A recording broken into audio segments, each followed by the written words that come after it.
안내 말씀드리겠습니다. 잠시 후 2023 바이오 미래 포럼 세션 2가 시작될 예정입니다. 참가자 여러분들께서는 어울림홀 안으로 입장해 주시기 바랍니다.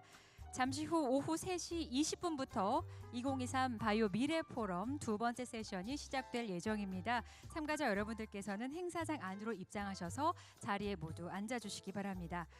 그리고 안내해 드렸듯이 두 번째 세션 후에도 스마트 퀴즈쇼가 이어집니다. 땡기즈 앱에서 절대로 로그아웃 하지 마시고요. 계속 로그인 상태를 유지해 주시기 바랍니다. 모든 문제에 대한 정답들이 합계로 해서 순위가 매겨지니까요. 이 점 꼭 기억해 주시고 끝까지 함께 해 주시기 바랍니다.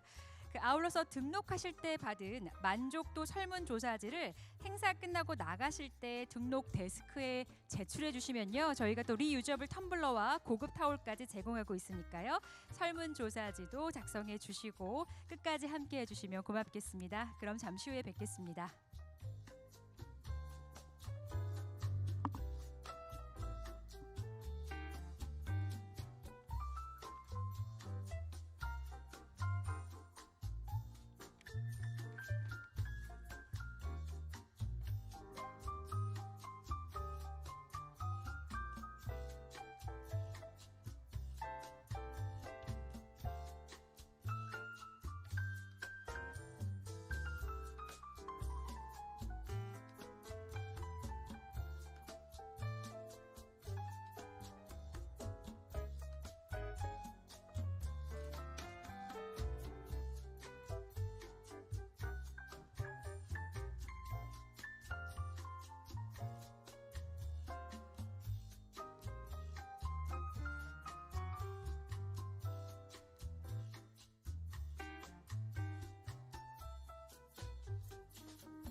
네, 오후 3시 20분이 됐습니다. 그럼 지금부터 바로 두 번째 세션을 시작해 보도록 하겠습니다.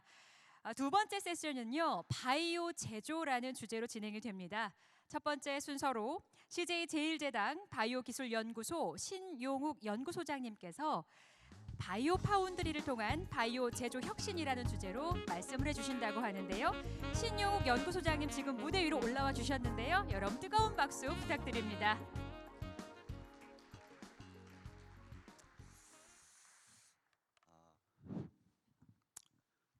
안녕하세요. 저는 CJ 바이오 CJ 제일제당 바이오기술연구소 연구소장인 신용욱입니다. 오늘 제목이 이제 바이오 파운드리를 통한 바이오 제조 혁신에 대해서 발표 자료를 작성을 했고요. 근데 제가 좀 오늘 말씀드리고자 하는 부분은 기본적으로 이제 사람들마다 조금씩 학계도 그렇고 산업계도 마찬가지고 좀 바이오 파운드리에 대해서 서로 조금은 다른 정의 또는 그 범위에 대해서도 조금씩은 다른 정의를 가지고 있는 것 같습니다. 그래서 이 바이오 파운드리에 대한 부분을 저희 산업계에서는 어디까지를 어떤 바이오 파운드리로 정의하고 있는지 그런 정의에 대해서 좀 말씀을 드리고요. 그 다음에는 이제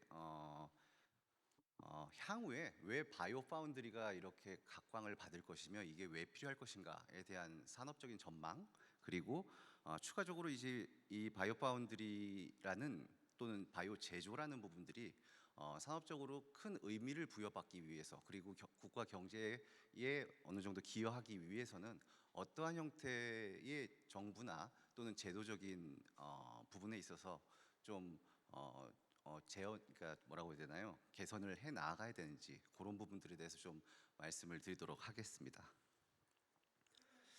먼저 이 보시면은 바이오 파운드리가 왜 필요해졌는가에 대해서 고민을 해보면요. 아시는 분들은 많이 아시겠지만 바이오 이코노미 시대가 다가오고 있습니다. 시장의 ES적인 요구, 그리고 합성생물학이라는 기술들이 DT나 IT 이런 것들과 융합이 되기 시작하면서 기존에 어떻게 보면 생물학이라는 작았던 영역이 석유화학 기반의 사회에서 바이오 기반의 사회로 바뀌어가는 형태로 미래가 그려져 가고 있기 때문에, 이렇게 넓은 분야로 넓어지기 위해서는 생물학의 기술들이 어떻게 보면 굉장히 빨라지고 효율화돼야 되는 부분들이 있어서 바이오 파운드리라는 부분들이 좀 각광을 받고 사람들의 주목을 받기 시작하는 거라고 생각을 합니다. 보시는 것처럼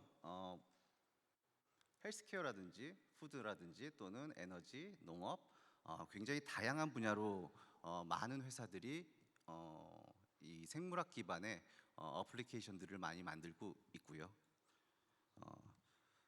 추가적으로 보시면은 이게 BCG 레포트에서 좀 가지고 온 건데요. 보시는 것처럼 전체 분야가 뭐 단기간에 다 바뀔 거라고 생각하지는 않습니다. 먼저 이제 사실 그 과거에 저희 제약이나 이런 부분들은 화학 기반들이었던 것들이 바이오 기반들로 바뀌어가고 있고, 현재 그 부분들은 어느 정도 많은 부분들이 바뀌어가고 있는 것 같습니다. 이후에 여기 보시는 것처럼 바이오 소재로 전환되는 부분들은 한 5년에서 10년 사이에는 화학 소재라든지 또는 섬유, 푸드, 식품, 그리고 패션 산업에 이르기까지 다양한 부분들이 바이오 베이스 기반으로 변해 갈 것이라고 생각을 합니다. 이러한 아주 다양한 부분들이 다 바이오 기반의 사회로 변해가야 되기 때문에, 이러다 보면은 당연히 연구부터 생산까지 다양한 부분들에 있어서 근간이 될 수 있는 인프라들이 필요해질 텐데요. 여기 보시면은 저희는 좀 두 가지 정도로 보고 있습니다. 첫 번째는 설계 바이오 파운드리라는 개념을 가지고 있고요. 두 번째로는 제조 바이오 파운드리라는 개념을 가지고 저희는 생각을 하고 있습니다. 먼저 설계 바이오 파운드리라는 부분들은 어떻게 보면 연구의 시작부터 스트레인 디벨로프먼트, 프로세스 디벨로프먼트, 그리고 제품의 제형, 이런 부분들을 설계하고 개발되는 부분들을 설계 바이오 파운드리라는 개념으로 저희는 접근을 하고 있고요.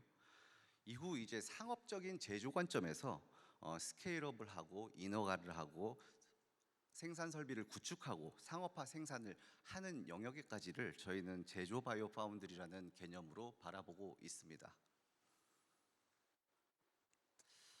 글로벌리 보면 좀 벌써 미국은 뭐 항상 빠른 움직임을 가지고 있는 나라라고 생각을 합니다. 보시는 것처럼 연구, 설계, 바이오 파운드리 부분에 있어서는 미국에 있는 긴코 바이오웍스라는 회사, 그리고 이제 발효 공정 설계 부분에 있어서는 퀄처 바이오사이언스라는 회사들이 통상 저희가 기존에 해오던 방식이 아니고 로봇이라든지 자동화 기반의 또 한 데이터 기반의 디지털 트랜스포메이션인데 AI 등 다양한 기술들을 바이오와 접목하면서 이런 부분들 바이오 파운드리 기반의 일들을 진행을 하고 있고요. 이런 회사들이 어떻게 보면 미국 내에서는 다양한 스타트업들과 CRO, CDO와 같은 형태로 분업화된 일들을 해주고, 추가적으로 기본적인 목표 자체가 연구개발에 있어서 굉장히 빠른 속도를 목표로 하고 있습니다.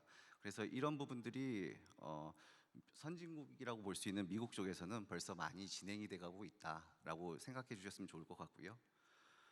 하지만 이제 좀 이 부분도 좀 문제가 되는 부분이 좀 있습니다. 아까 말씀드렸던 것처럼 굉장히 많은 다양한 산업 분야들이 바이오 기반으로 바뀌어가야 되는데 현재 태동하고 있는 다양한 스타트업이라든지 이런 부분들은 많은 스타트업 기업들이 좀 전에 말씀드렸던 긴코바이오웍스나 컬처바이사이언스와 같은 CRO 업체들을 통해서 본인들이 기술을 개발한다든지 이런 형태로 해서 어떻게 보면 연구 개발 단계에서는 많은 부분 바이오 파운드리가 활용되고 그걸 통해서 연구 개발을 가속화하고 있는 상황이 현재의 상황이라고 본다면 이 이후에는 상업화 생산이라는 부분, 스케일업이라는 부분 이런 부분들까지 확대되어 나가야 되는데 현재 이 바이오 제조에 있어서는 이런 대형 상용화 설비라든지 이런 부분들은 아직까지는 버틀레킹이 발생하고 있고 말씀드렸던 것처럼 기존의 제약 같은 경우는 그렇게 큰 스케일을 원하지 않습니다. 근데 화학이라든지 또는 그 이후에 에너지라든지 이런 형태까지 뻗어나가게 되게 되면 굉장히 라지 스케일들이 필요하게 되고 이에 따라서 향후에는 이 CMO 영역에 있어서 어느 정도의 바틀렉이 발생할 거라고 생각을 합니다. 그래서 저희 CJ 바이오에서도 이런 부분들을 어떻게 보면은 또 하나의 바이오의 신사업의 기회라고 바라보고 있습니다. 그래서 저희는 어떻게 보면은 설계, 상업 제조 그리고 모든 전 분야를 커버할 수 있는 원스텝 프로세스를 구축하려고 생각을 하고 있고요.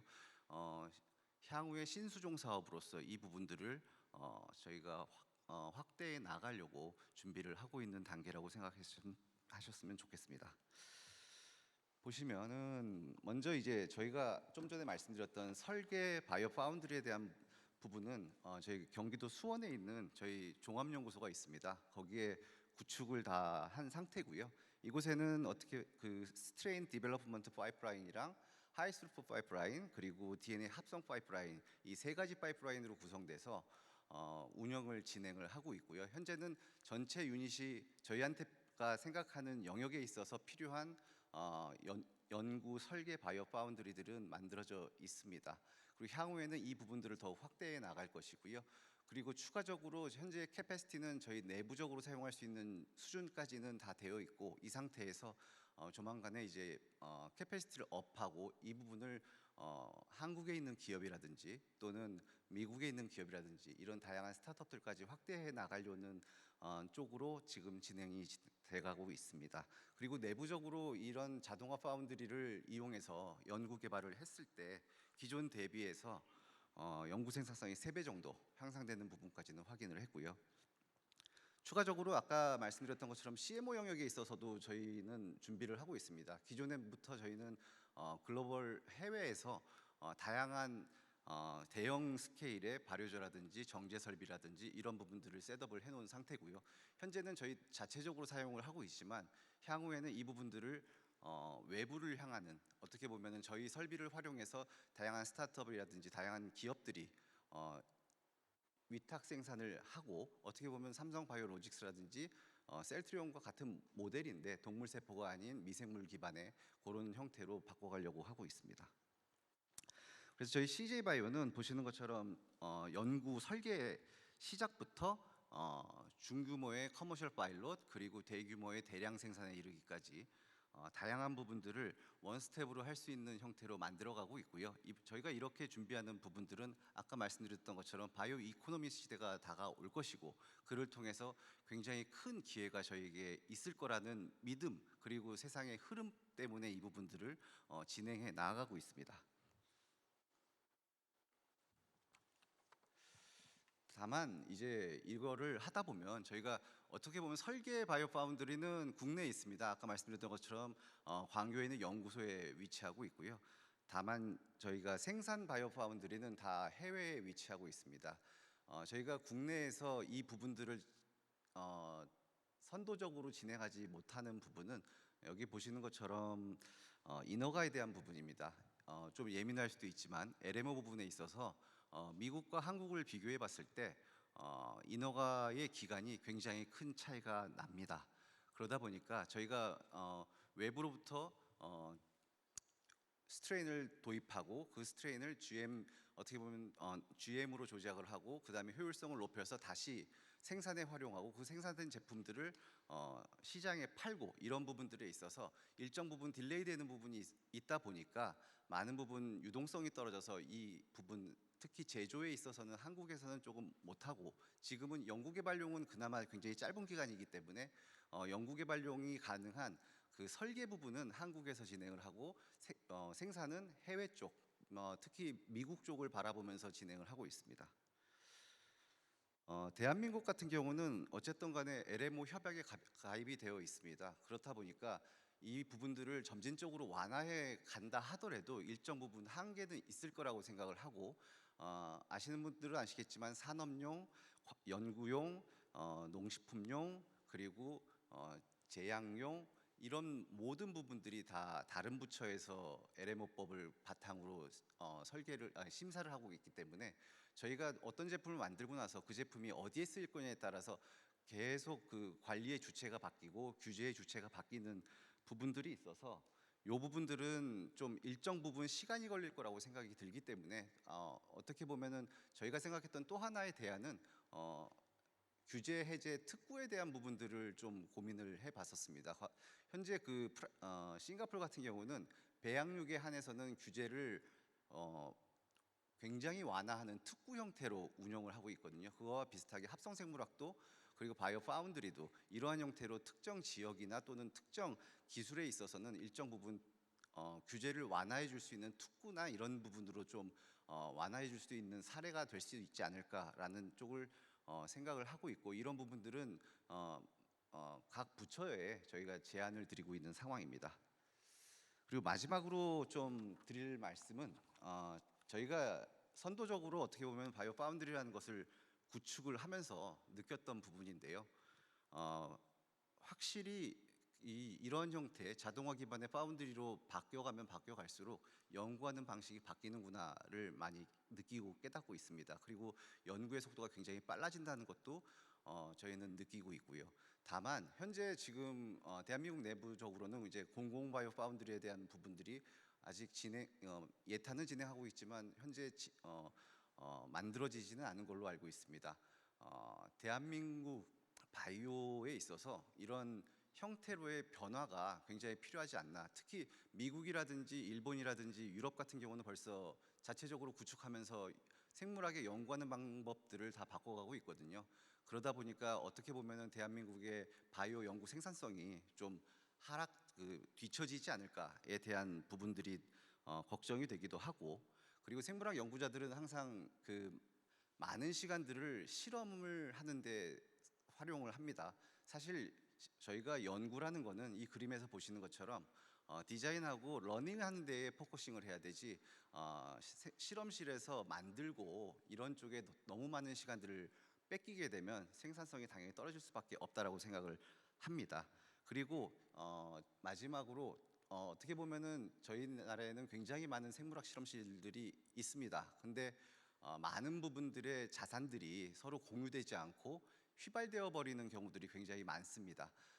저희가 생각하기에 어떻게 보면 공공 기반의 이제 바이오 파운드라든지 이런 부분들을 통해서 굉장히 많은 실험 자산들을 공용화하고 함께 재활용하고 같이 공유화하는 사회로 바꿔가면은 현재 바이오의 생산성이 지금보다는 한 3-4배 이상은 더 좋아질 거라고 생각을 하고요.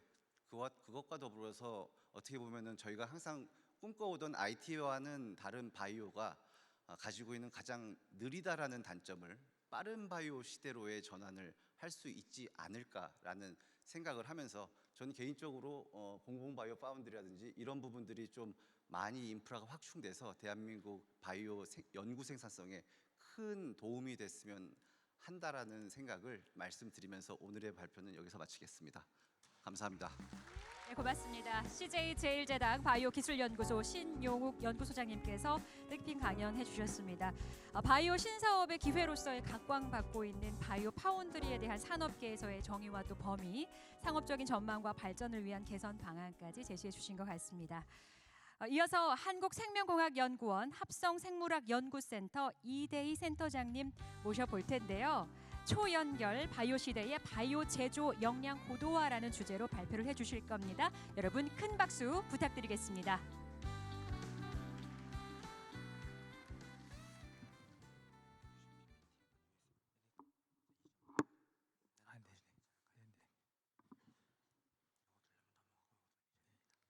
네, 안녕하세요. 한국생명과학연구원의 이대희입니다.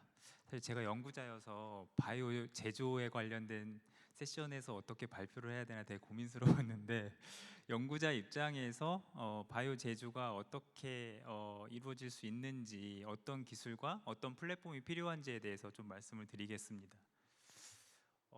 저희가 이제 다행히도 신용욱 그 연구소장님께서도 활용을 하셨는데 굳이 뭐 저희가 정리하지 않아도 맥킨지라든지 그 보스턴 컨설팅 그룹과 같이 세계적인 컨설팅 그룹에서 이 바이오와 합성생물학에 굉장히 관심을 많이 가지고 이것들이 향후 바이오 이코노미에 어떤 영향을 미칠 것인지 이미 많은 보고 자료를 발표를 하고 있습니다. 그래서 굳이 바이오나 합성생물학이 더 중요하다고 제가 강조하지 않아도 이러한 자료를 통해서 그 중요성이 충분히 부각되고 있다라고 말씀을 드릴 수가 있겠습니다.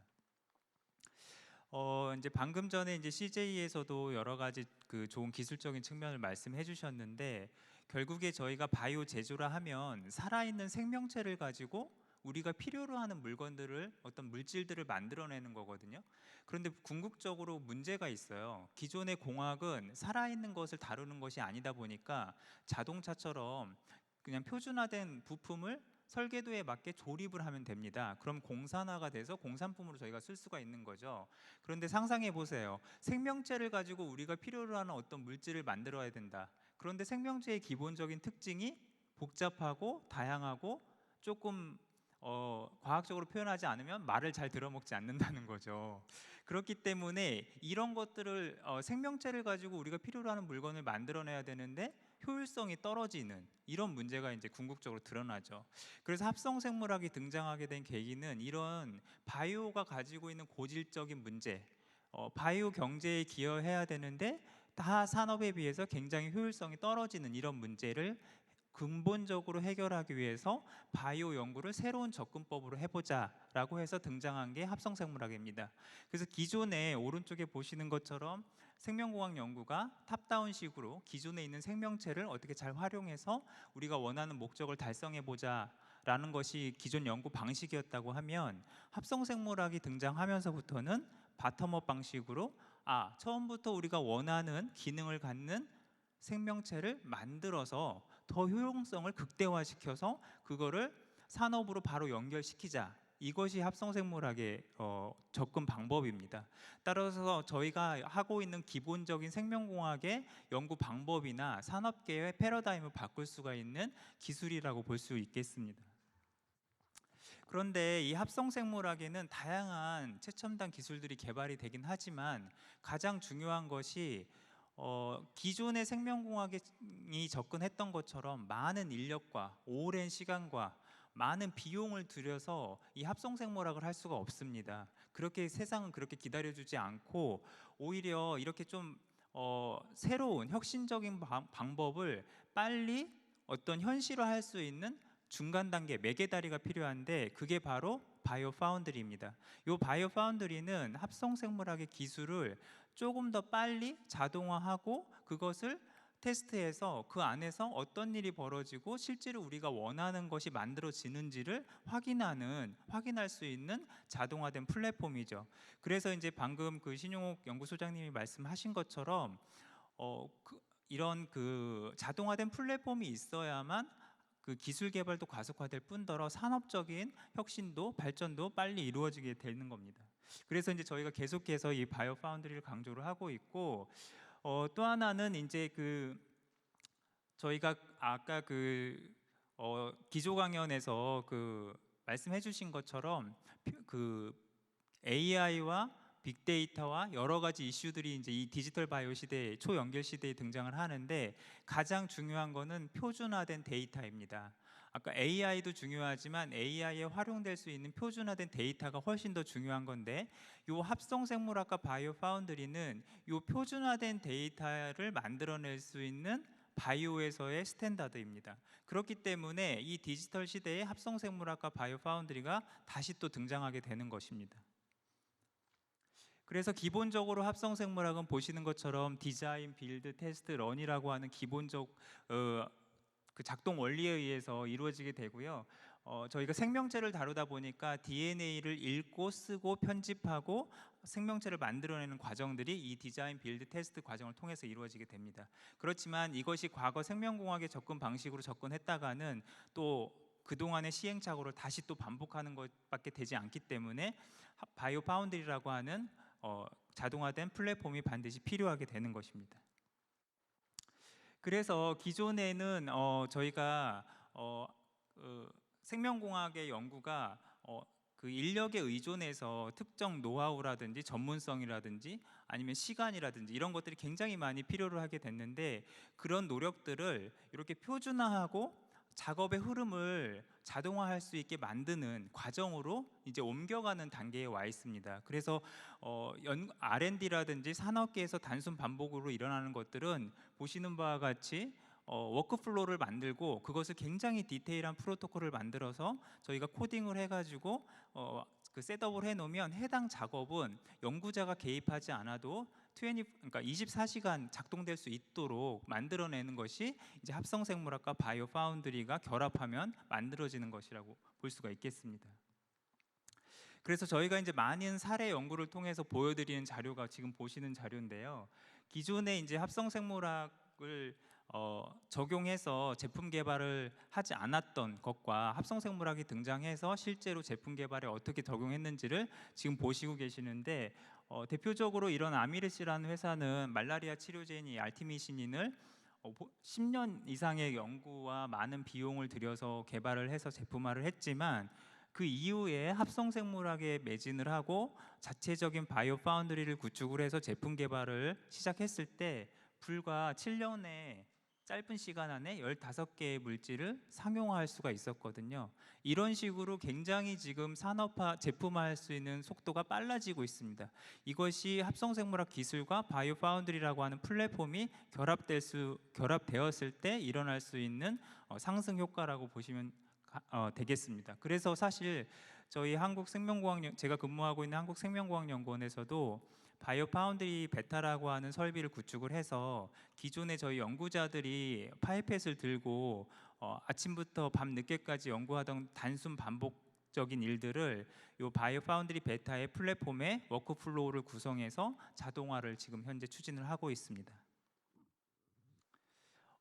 이러한 그 노력이 사실은 연구자나 민간에서 뿐만이 아니라 사실은 정부 주도의 강력한 투자가 필요한 것이 바이오 파운드리 플랫폼이라는 것이 진입 장벽이 상당히 높은 것입니다. 그래서 저희가 다행히도 우리나라에는 이 CJ라고 하는 대표적인 바이오 기업이 있기 때문에 자체적인 인하우스로 바이오 파운드리도 설치를 하시고 그 안에서 실제로 산업계에서 필요로 하는 여러 가지 기술 개발을 하고 계시는데, 실제로 스타트업이라든지 중소 중견기업들은 이런 바이오 파운드리 플랫폼을 구축을 해서 그것들을 본인들의 제품 개발에 활용하기에는 초기 투자 비용도 많이 들 뿐만 아니라 해당 기술에 대한 이해도나 적응도가 상당히 떨어집니다. 그렇기 때문에 정부에서 공공의 바이오 파운드리를 구축을 해서 이렇게 진입 장벽이 높은 진입 장벽이 높을 수밖에 없는 소규모의 기업들을 적극적으로 지원하고, 이러한 기업들이 성장을 해서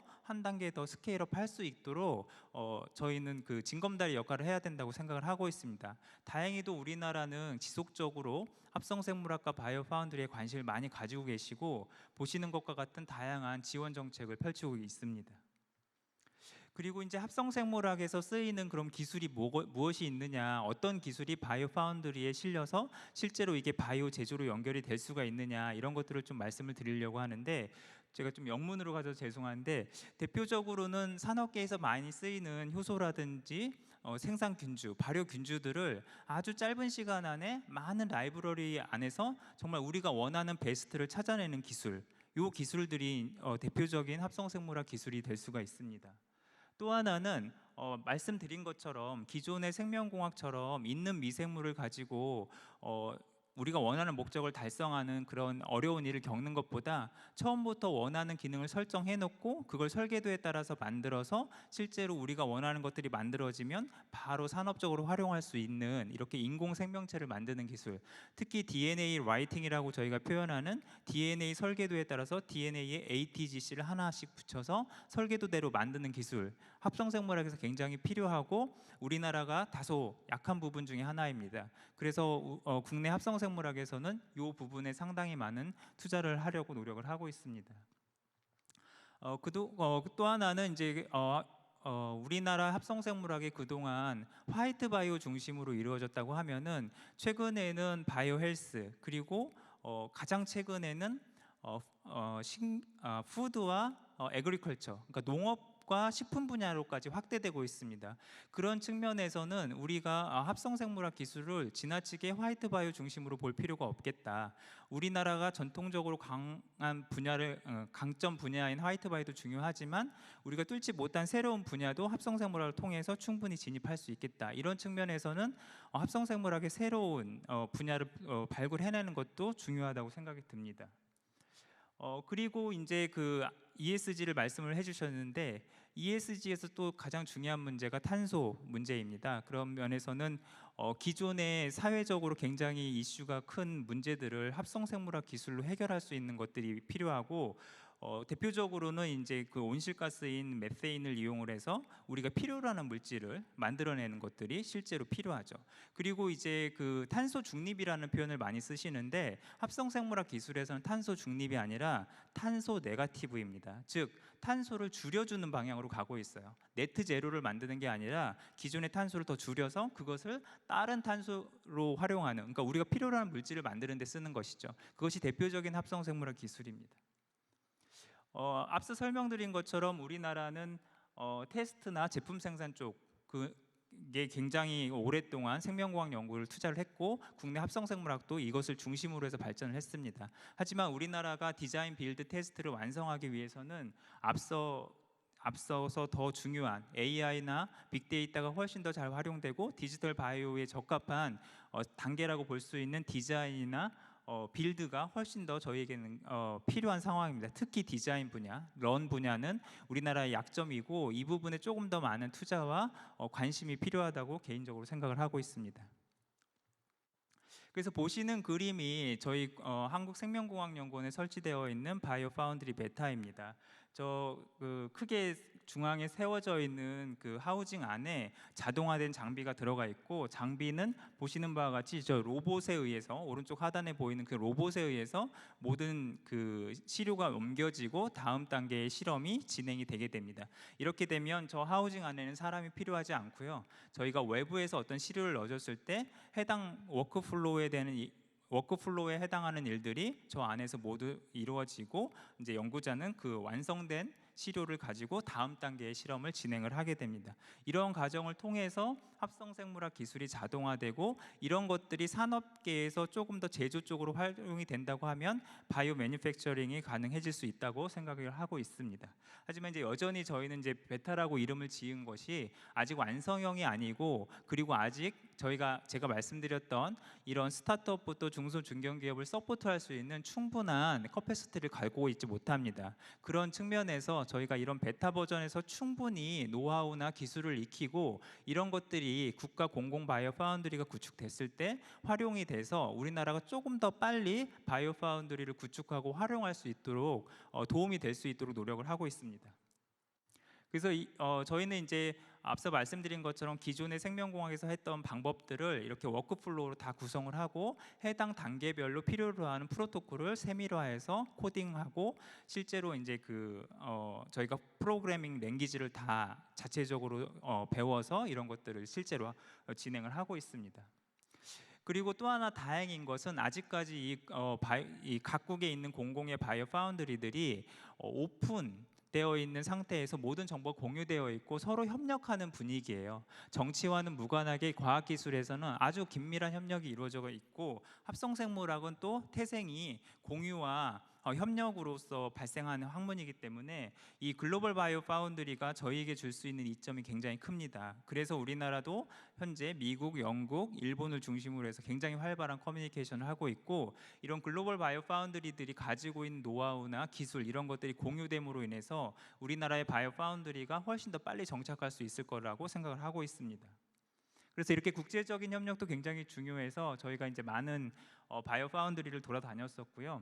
실제로는 그래서 작년에는 저희가 미국에 이제 주로 위치되어 있는 민간과 공공의 바이오 파운드리를 전부 다 실사를 하고 어떤 문제점이 있는지, 어떤 기술들이 개발되고 있는지, 향후 디렉션은 어떤 것인지를 조사한 바가 있습니다. 그래서 이제 저희가 그 일환으로 미국의 로렌스 버클리 레버토리하고 한국생명공학연구원은 MOU를 맺어서 요 에자일 바이오 파운드리가 요 로렌스 버클리 레버토리에 속해 있는데 향후 그 긴밀한 협력을 하기로 약속을 했고, 저희가 이제 제가 이번 주 월요일에 미국에서 귀국을 했는데 한미 합성생물학 2차 컨퍼런스를 했었습니다. 그리고 다행히도 앞서 말씀드린 것처럼 정부에서도 강하게 저희를 서포트를 하고 있고, 또 기업이라든지 저희 같은 R&D 기관들도 이렇게 협의체를 만들어서 국내 합성생물학 생태계를 조성하기 위한 노력을 지속적으로 하고 있습니다. 앞서 말씀드린 한미 합성생물학 컨퍼런스가 작년에 부산에서 제1회 미팅을 했고요. 올해 미국의 에자일 바이오 파운드리에서 2회 미팅을 했습니다. 그리고 저희가 영국하고는 지난 10년 전에 이미 한국과 영국 사이에 포컬 포인트라는 주한 영국 대사관 지원으로 긴밀한 합성생물학 교류를 했었고, 이것들이 지속적으로 연계가 돼서 영국에 있는 런던 바이오 파운드리라든지 에딘버러라든지 이런 곳과 바이오 파운드리에 관련된 기술 협력을 지속적으로 하고 있습니다. 이런 것들이 중요한 이유가 우리나라가 바이오 파운드리에 대한 기술이나 노하우가 아직 부족하지만 아직까지 오픈되어 있는 이러한 그 글로벌 바이오 파운드리들의 그런 기술력이나 노하우들이 저희에게는 아주 큰 도움이 되기 때문에 지속적으로 이렇게 적극적으로 저희가 교류를 하고 있습니다. 그리고 가장 큰 문제 중에 하나라고 저는 개인적으로 생각하는 것이 실제로 워크포스가 없다는 것입니다. 합성생물학이 등장한 지가 꽤 됐다고 저는 개인적으로 생각이 드는데 아직까지 대학에서 전문적인 학과도 없고 이 학문에 대해서 지속적으로 교육을 하는 기관도 없기 때문에 저희가 자체적으로 생명연구학 카이스트가 공학생물학대학원이라는 교육 프로그램까지 만들어서 이 워크포스를 배출하기 위한 노력까지 진행을 하고 있습니다. 그래서 이제 저희가 이 공공바이오 파운드리가 앞으로 나아갈 방향, 즉 한국생명공학연구원에서 구축하고 있는 베타는 아직 부족하지만 만약에 구축된다고 하면 공공바이오 파운드리는 보시는 바와 같이 공공성, 사회적 가치, 공유 확산 이러한 모토로 해서 더 많은 기업들이 이 합성생물학과 바이오 파운드리의 도움을 받아서 성장할 수 있기를 바라고 있습니다. 그리고 이제 제가 마지막으로 강조하고 싶은 부분은 아직 우리나라가 합성생물학과 바이오 파운드리에서 늦지 않았다고 생각하는 이유가 이 분야에서 가장 중요한 이 표준 이슈에서 누구도 현재 리더십을 발휘하고 있지 못합니다. 우리나라가 지속적으로 더 관심과 지원을 받아서 이 분야에서 리더십을 발휘한다면 저희가 아직 부족하지만 리드할 수 있을 거라고 저는 생각을 하고 있습니다. 예, 그래서 전망은 앞서 이미 여러분께서 설명하셨기 때문에 디지털 바이오 시대의 합성생물학은 바이오 제조와 바이오 파운드리에 있어서 키의 역할을 할 것이고, 바이오 파운드리의 플랫폼은 또 바이오 제조에서는 또 반드시 필요할 거라고 생각을 하고 있습니다. 네, 이상 발표를 마치겠습니다. 감사합니다. 네, 이대희 센터장님 좋은 발표 감사합니다. 합성 생물학의 희망찬 미래에 대해서 말씀 주신 것 같은데요. 정부가 미래를 위한 핵심 전략 기술 중 하나로 발표한 합성 생물학이죠. 이 바이오 파운드리 원천인 합성 생물학에 대한 자세한 설명까지 해주셨습니다.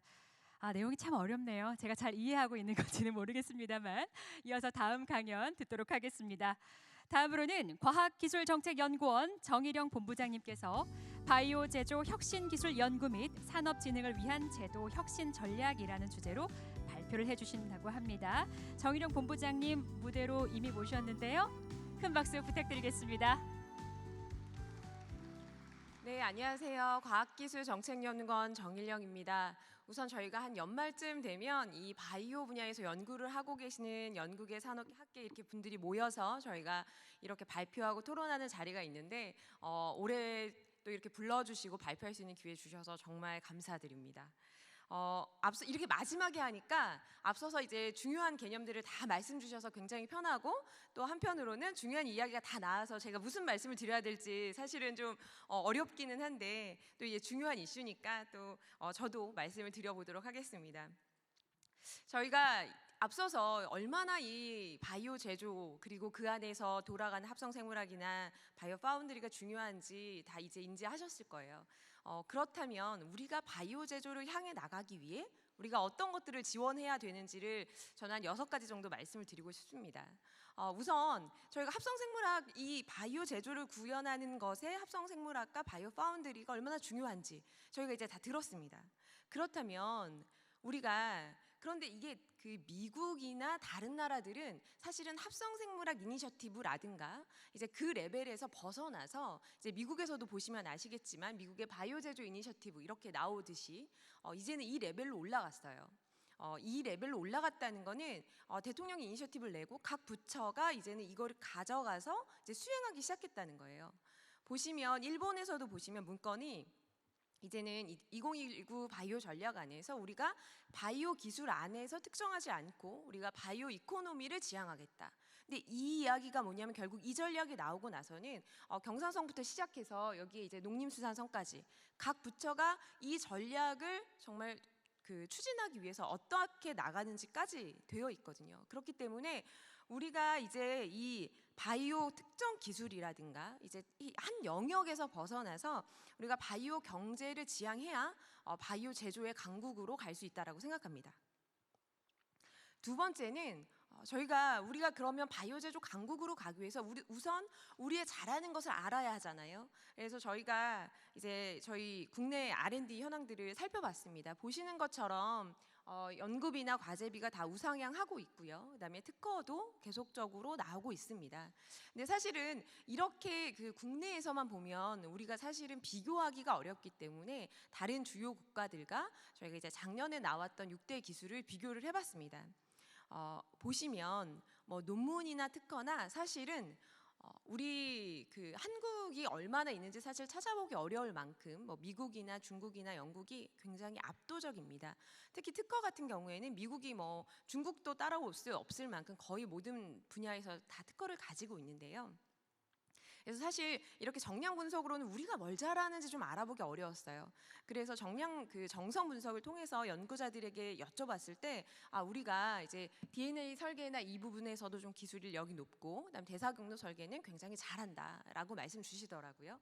그런데 우리가 이러한 평가가 우리만 잘해야지 우리가 차별성을 가지고 있고 경쟁력을 가지는 것일 수 있잖아요. 그래서 저희가 일본의 문건들을 보니까 일본에서는 이 DBTL 사이클 이외에 이게 스케일업되고 그다음에 DBTL 사이클을 최적화하고 생산 공정을 개발하는 그 단계까지 나눠놨더라고요. 그리고 이 DBTL 이 전 사이클 안에서 일본이 무엇을 잘하는지, 그리고 차별화점을 가져갈 수 있는지, 그리고 어디에서 병목 현상이 있는지가 이렇게 기술을 해놨습니다. 근데 보시면 여기서도 보실 수 있는데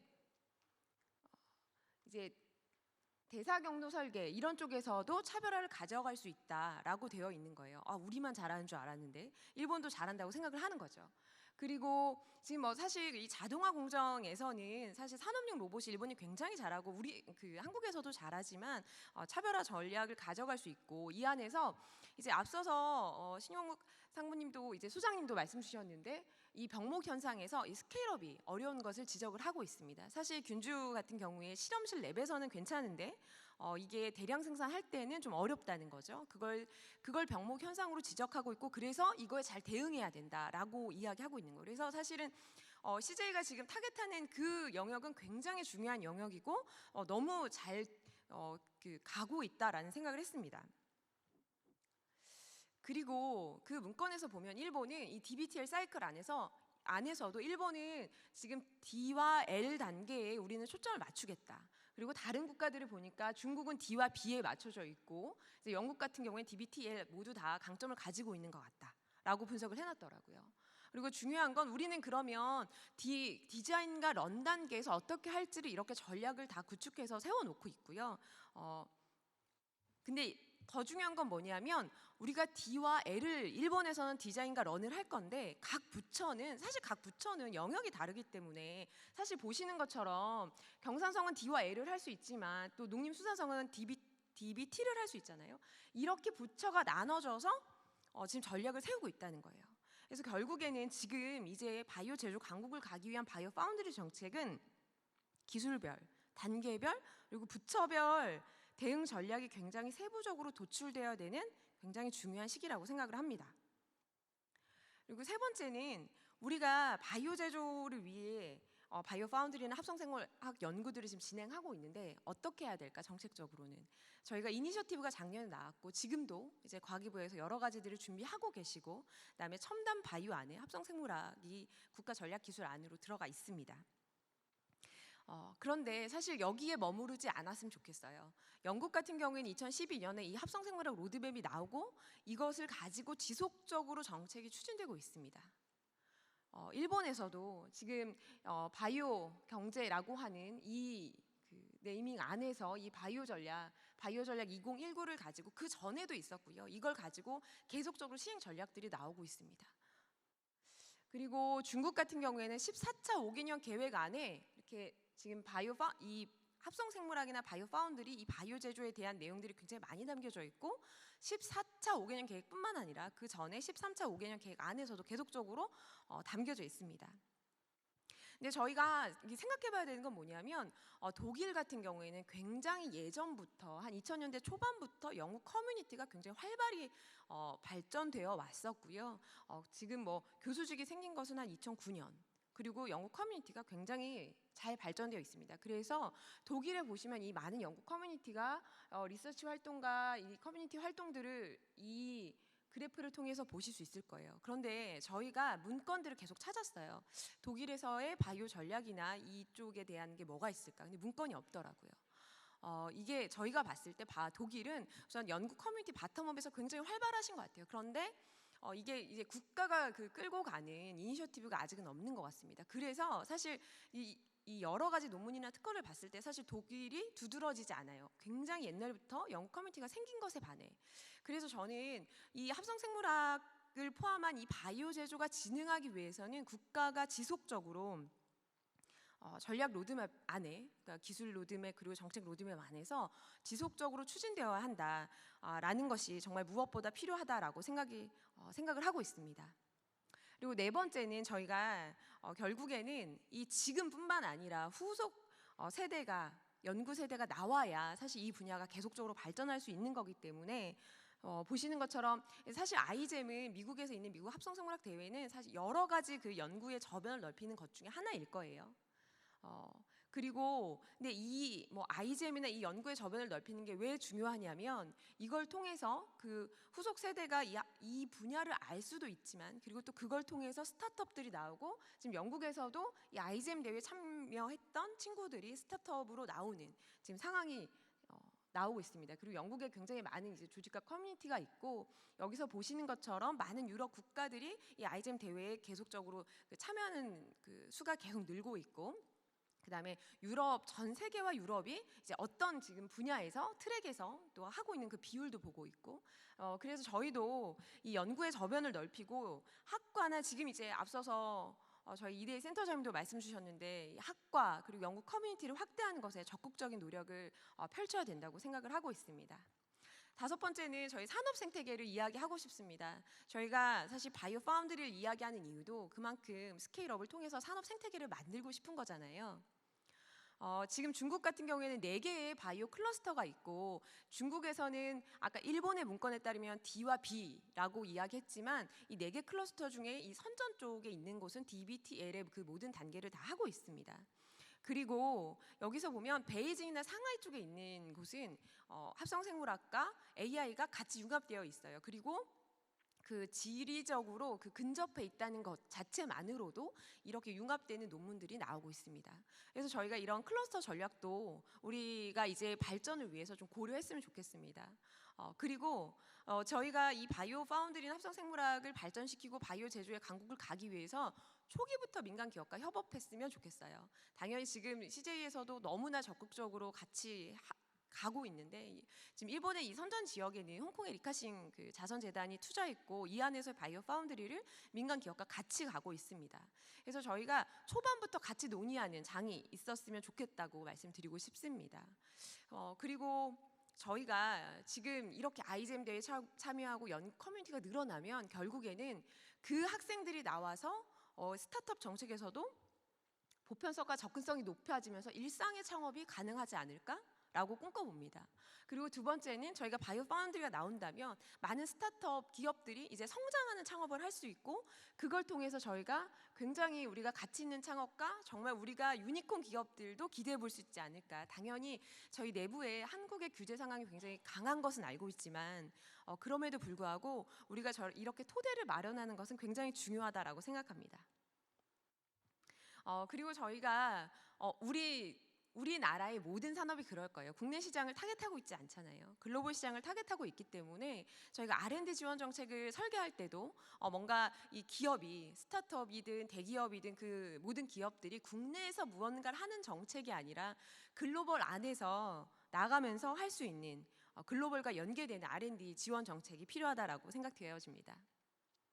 그리고 이제 앞서서 이대 센터장님이 딱 짚어주셨어요. 표준 얘기를 해주셨습니다. 근데 여기 보시는 것처럼 이 네모 안에 요 이렇게 색깔 작은 그 블럭들이 표준으로 이야기할 수 있는 부분인데 합성 생물학에서나 이 바이오 제조에서 표준이 어려운 이유는 스케일업 때 여러 가지 이유가 있겠지만 스케일업도 또 중요한 이유입니다. 보시면 이게 학문적으로 연구 결과가 산업계까지 이게 딱 스케일업 되는 데까지가 어렵기 때문에 사실은 이렇게 표준을 하자라고 정하기가 어려운 거예요. 그래서 더욱더 산업계 컨소시엄이 같이 이루어져서 학계가 논의할 때 같이 산업계가 모여서 논의하는 그래서 그렇게 표준을 좀 저희가 만들어가는 노력이 필요하고 그리고 앞서 말씀 주신 것처럼 아직은 선도적인 조직이나 기업이 없기 때문에 저희도 같이 뛸 수 있다고 생각합니다. 그러나 다만 이 분야에서의 그 표준은 최종 결과물이 아니에요. 아이잼에서도 2019년까지 가지고 있던 그 바이오브릭의 표준이 어느 정도 지나가니까 그 표준을 지키지 않아도 더 빠른 방법으로 조합할 수 있는 거예요. 그래서 학생들이 오히려 그걸 지키기 어려운, 그걸 지키기 위해서는 뭔가 내가 그 표준과 연계하기 위한 또 다른 노력이 필요하다라고 이 논문에서 밝히고 있는데, 그래서 저희가 이 분야에서 표준은 약간 중간 단계처럼 생각하시고 유연하게 사고하면서 이 표준도 변해갈 수 있어야 된다라고 생각합니다. 그리고 마지막은 IP 전략인데요. 저희가 이쪽 관련돼서 이제 변리사님과 이야기를 해보니까 이 분야에서는 지금 여기에 저희가 이제 예시 질문들을 드리고 또 이렇게 답변을 좀 얻었던 건데 새로운 조합에서의 신규성과 진보성이 있으면 특허가 가능하고 그리고 그 기술 자체가 새롭고 신규성과 진보성이 없더라도 조합된 그 자체가 신규성이 있다면 합성된 염기서열이 신규하고 진보하다면 또 특허가 가능하다라고 말씀 주시더라고요. 그래서 굉장히 많은 특허가 나올 수 있는 상황이고 지금 이제 국가에서 국가 전략 기술은 모두 다 이 R&D 과제들은 IP 전략과 연계하겠다라고 말씀을 주셨어요. 그래서 이 부분도 저희가 좀 체계적으로 준비해서 나가면 좋겠다는 생각이 있습니다. 그래서 정리해 보면 이렇게 6가지를 말씀드렸습니다. 그래서 저희가 이제 제가 거의 이제 마지막 세션일 텐데 우리가 계속 논의할 때 더 크게 바이오 제조, 바이오 경제를 지향하면서 지금은 이제 기술별, 단계별, 담론이 아닌 그리고 부처별 대응 전략이 나왔으면 좋겠습니다. 그리고 세 번째는 저희가 정책의 지속성은 정말 사실 너무나 당연한 이야기지만 이 당연한 이야기들이 다음에도 그리고 그 다음에도 계속적으로 지켜져서 이 분야가 발전했으면 좋겠고요. 후속 세대 양성이 너무나 사실은 간과되는 부분입니다. 그렇지만 이 분야를 저희가 챙겨가지 않고는 사실 그 다음이 굉장히 요연해지는 문제이기 때문에 저희가 이 부분도 간과하지 않았으면 좋겠고 민간 기업과 함께하는 것 그리고 표준과 IP 전략들까지도 저희가 챙겨서 이 분야의 제조 강국이 될 수 있도록 저희가 다 같이 노력했으면 좋겠습니다. 이상 발표를 마치겠습니다. 감사합니다. 네, 고생하셨습니다. 과학기술정책연구원 정일영 본부장님의 열정적인 강연이었습니다. 세션 1에서도 그랬고요. 세션 2에서도 이 세 분의 강연자분들의 내용이 물 흐르듯이 쭉 이어져서 더 흥미롭고 유익한 포럼이 되는 것 같습니다. 우리나라가 아직 바이오 선도 국가는 아니지만 여기 계신 그 바이오 업계 전문가분들의 끊임없는 연구에 대한 열정과 또 확신 가득한 미래 전망에 대한 말씀을 들어보니까 이 가까운 미래에 우리나라가 세계에서 인정받는 바이오 선진국이 되리라 저는 믿겠습니다. 참가자분들께서는요, 제 자리 이탈을 좀 삼가 주시고요. 패널 토론을 위한 자리를 마련하는 동안 잠시만 자리에서 대기해 주시면 감사하겠습니다. 2023 바이오 미래 포럼 두 번째 세션 바이오 제조를 주제로 하고 있고요. CJ제일제당 바이오기술연구소 신용욱 연구소장님, 한국생명공학연구원 합성생물학연구센터 이대희 센터장님, 과학기술정책연구원 정일영 본부장님까지 새 연사분들의 이야기들을 들어봤습니다. 15분의 강연 시간이 많이 부족하셨을 거예요. 그 못다한 이야기들, 그리고 여러분들께서 혹시나 궁금한 점이 있으셨다면 추가로 뭐 질문하셔도 좋습니다. 논의하고 싶은 이야기들 이어지는 패널 토론에서 심도 깊게 나누어 보도록 하겠습니다. 네, 테이블 정리가 완료가 되는 대로 패널 토론을 진행하도록 하겠습니다. 무대를 빠르게 정돈을 하고 진행하겠습니다. 여러분들 잠시만 기다려 주시면 감사하겠습니다. 네, 시작해도 된다고 합니다. 그럼 패널 토론 진행하도록 하겠습니다. 패널 토론의 좌장을 맡아주실 분을 제가 먼저 소개하겠습니다. 과학기술정책연구원 이명화 연구위원님 앞으로 모시겠습니다. 큰 박수 부탁드리고요. 네, 그리고 앞서 강연을 열정적으로 해주신 세 분의 연사분들도 앞으로 모시고 패널이신 한국바이오협회 이승규 상임부회장님, 한국생명공학연구원 바이오안전성 정보센터 김성윤 팀장님께서도 지금 무대 위로 올라와 주시면 되겠습니다.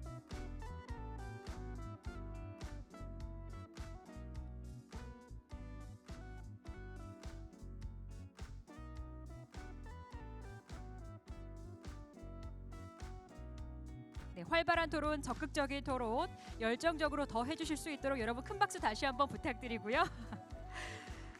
네, 두 번째 세션 패널 토론 제가 그럼 이명화 연구위원님께 마이크를 넘기고 진행 부탁드리겠습니다. 네, 안녕하세요. 저는 과학기술정책연구원 이명화라고 합니다.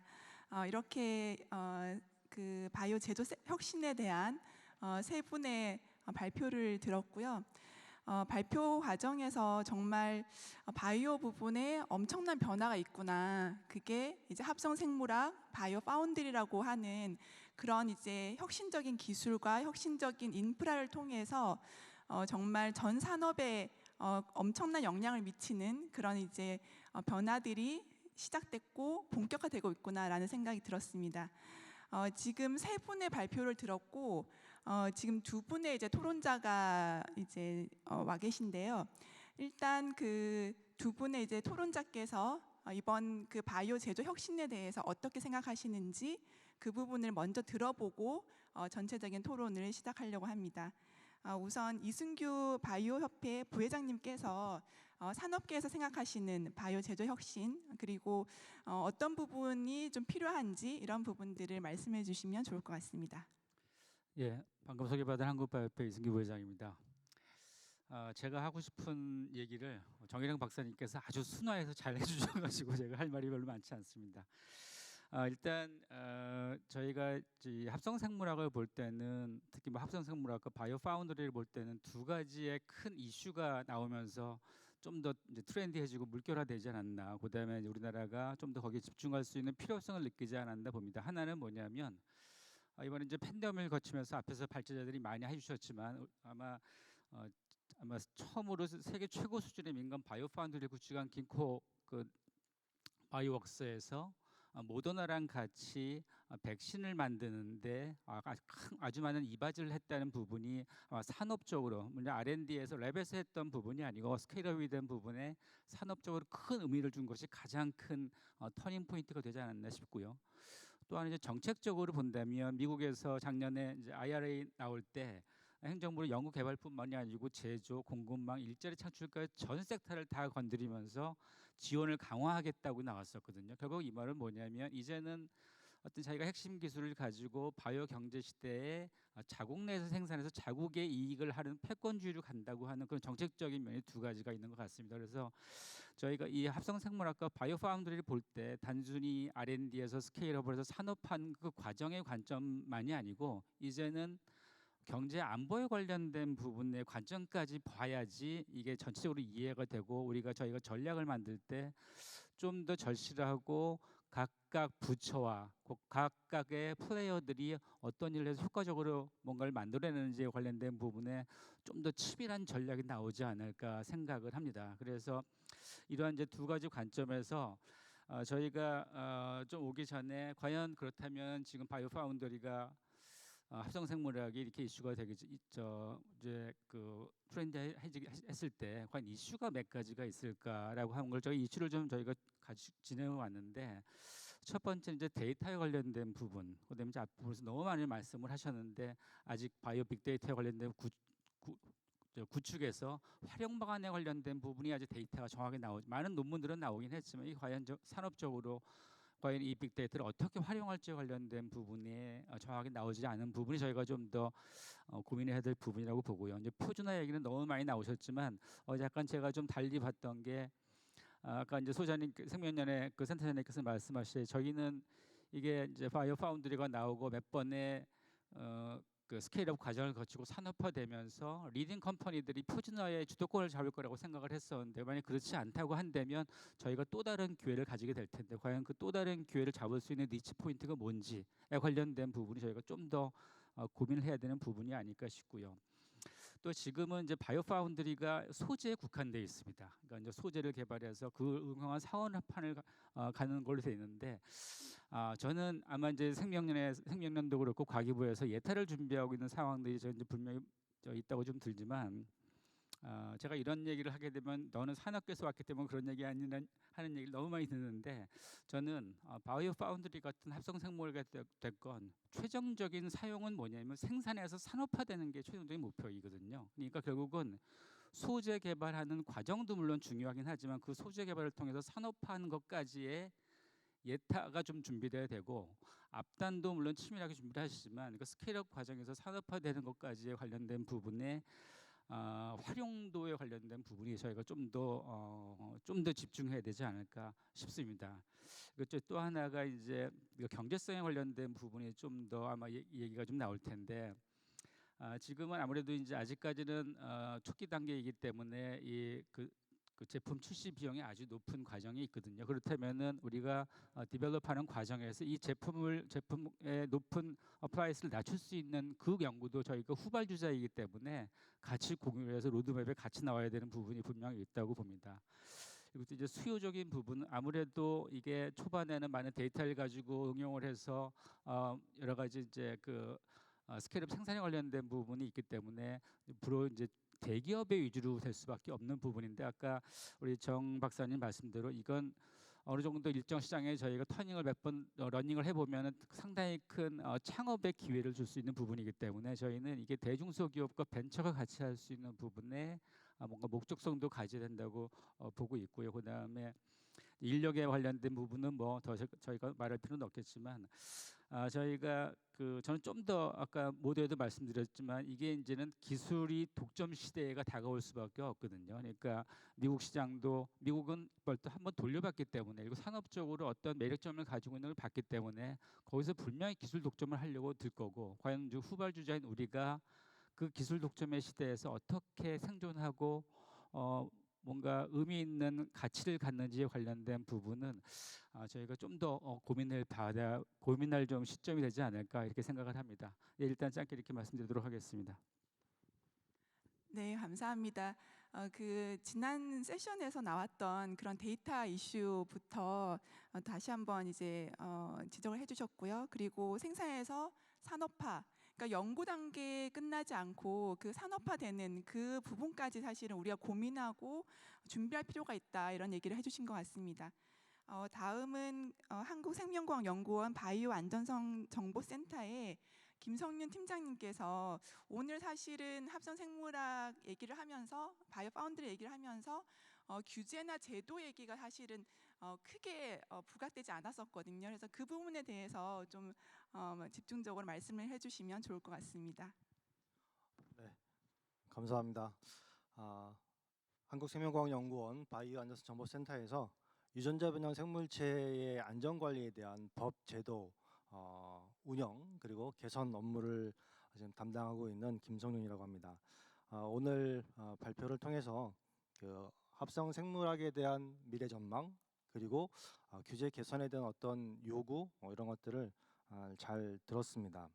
일단 합성 생물학이 현재 연구 개발이 매우 활발하게 우리나라뿐만 아니라 전 세계적으로 이루어지고 있다라는 사실을 확인할 수 있었습니다. 그런데 이런 연구 개발뿐만 아니라 이 합성 생물학에 대한 규제 이슈도 우리나라뿐만 아니라 국제 사회에서 매우 뜨겁게 그렇게 다루어지고 있는 주제입니다. 특히 이 바이오 안전성에 관한 카르테나 의정서, 즉 유전자 변형 생물체에 대한 안전 관리를 각 국에서 어떻게 해야 할 것인가를 합의한 그런 국제 협약인데요. 이 카르테나 의정서뿐만 아니라 이 의정서의 근간이 되는 생물 다양성 협약, 이 당사국들이 그 매년 여러 차례에 걸쳐서 이 합성 생물학에 대한 규제 이슈에 대해서 논의를 지난 10여 년간 진행해 오고 있는 것으로 알고 있습니다. 아주 매우 열띤 토론도 이루어지고 있다고 들었습니다. 그런데 아쉽게도 이 이슈에 대한 논의의 단계가 사실 아직까지 합성 생물학이 무엇인가라고 하는 정의를 어떻게 할 것인가라고 하는 단계에 머물러 있다라고 하는 것이 사실은 굉장히 아쉬운 부분입니다. 지금까지의 상황을 좀 말씀을 드리면 이 합성 생물학에 대한 정의에 대해서 생물 다양성 협약에서는 거의 대부분의 합성 생물학이 적용된 산물은 유전자 변형 생물체, 즉 GMO로 정의될 수 있다라고 하고 있습니다. 뭐 거의 대부분이기 때문에 몇몇 사례를 빼고는 다 GMO다라고 이렇게 LMO다, 유전자 변형 생물체다라고 정의를 하고 있는 것 같습니다. 우리나라 정부에서 바이오 산업 육성을 위해서 가칭 합성생물학진흥법, 육성법의 제정을 신속하게 추진하고 있는 것으로 알고 있습니다. 이 법이 이 합성생물학을 통한 R&D 분야를 육성할 수 있는 기반으로 작용할 것이다라고 하는 것은 매우 기대되는 바입니다. 문제는 이 합성생물학 분야에 있어서의 R&D 육성이 이 정부와 그리고 연구자 개발자들의 궁극적인 목표가 아니라는 것에 있습니다. 궁극적인 목표는 이 합성생물학을 통해서 만들어진 산물이 상업화를 통해서 이익을 창출해야 할 것입니다. 그렇다고 한다면 넘어야 할 장벽이 분명히 존재한다고 보여집니다. 그 대표적인 것이 방금 제가 말씀드렸던 유전자 변형 생물체의 안전관리 관련한 LMO법이고, 또 하나가 이것이 식품이나 사료로 이렇게 나중에 상업화, 상품화 됐을 때에 적용되는 식품위생법, 이런 것들이 굉장히 큰 허들로 작용할 것이라고 보여집니다. 이 법들이 가지고 있는 규제가 개선되지 않는다고 한다면 합성생물학진흥법에서 R&D를 아무리 육성을 한다라고 해도 궁극적인 목표를 달성하기는 좀 어렵지 않을까 싶습니다. 그래서 이를 위해서 논의되어야 될 것이 저는 두 가지가 있다고 보여지는데요. 첫 번째가 사회적 수용성이고, 두 번째가 책임에 관련된 부분입니다. GMO에 대해서 굉장히 부정적인 인식을 가지고 있는 나라 중에 거의 탑에 속하는 우리나라에서 과연 합성생물학에 대한 수용성이 얼마만큼 잘 이루어질 수 있을지 굉장히 회의적이기도 합니다. 최근 유럽에서 NGT라고 들어보셨는지 모르겠습니다만 뉴지노믹 테크닉이라고 하는 용어를 사용해서 기존의 GMO와 좀 구분이 되는 그러한 개념의 용어를 사용하기 시작을 했습니다. GMO가 아무래도 부정적인 인식이 높다 보니까 이 GMO 부정적인 인식을 잠재우기 위해서 NGT라는 용어를 사용한 것으로 보입니다. 그런데요, 최근에 유럽의 여러 이 보도 자료나 이런 것들을 살펴보면 뭐 좀 과한 표현으로 국민이 바보냐라고 하는 표현이 나올 정도로 굉장히 과격한 표현으로 GMO와 NGT가 다르지 않다라고 그렇게 반대하는 그러한 움직임이 굉장히 많이 보여지고 있습니다. 이것이 바로 사회적 수용성이다라고 생각합니다. 그래서 이 사회적 수용성을 어떻게 담보할 것인가라고 하는 부분이 굉장히 중요한 부분이라고 생각합니다. 두 번째가 책임이라는 부분입니다. 오전에 우리 박범순 교수님께서 기조 발제를 하시면서 말씀하셨던 책임 있는 혁신이라고 하는 단어가 용어가 굉장히 공감이 되었는데요. 이 연구자 개발자 그 합성 생물학을 이용해서 산물을 만들어내는 이 업체에서 기업에서 과연 이 책임에 대해서 어떠한 분야의 책임의 소재를 가지고 있을 것이냐가 굉장히 더 중요한 부분이라 생각합니다. 여기서 얘기하는 책임은 단순히 규제에 대한 수용이라는 책임도 있겠으나 이 규제 개선에 필요한 설득, 즉 안전성에 대한 국민의 이해를 담보하는 노력, 이것도 역시 책임의 한 부분이 아닐까 싶습니다.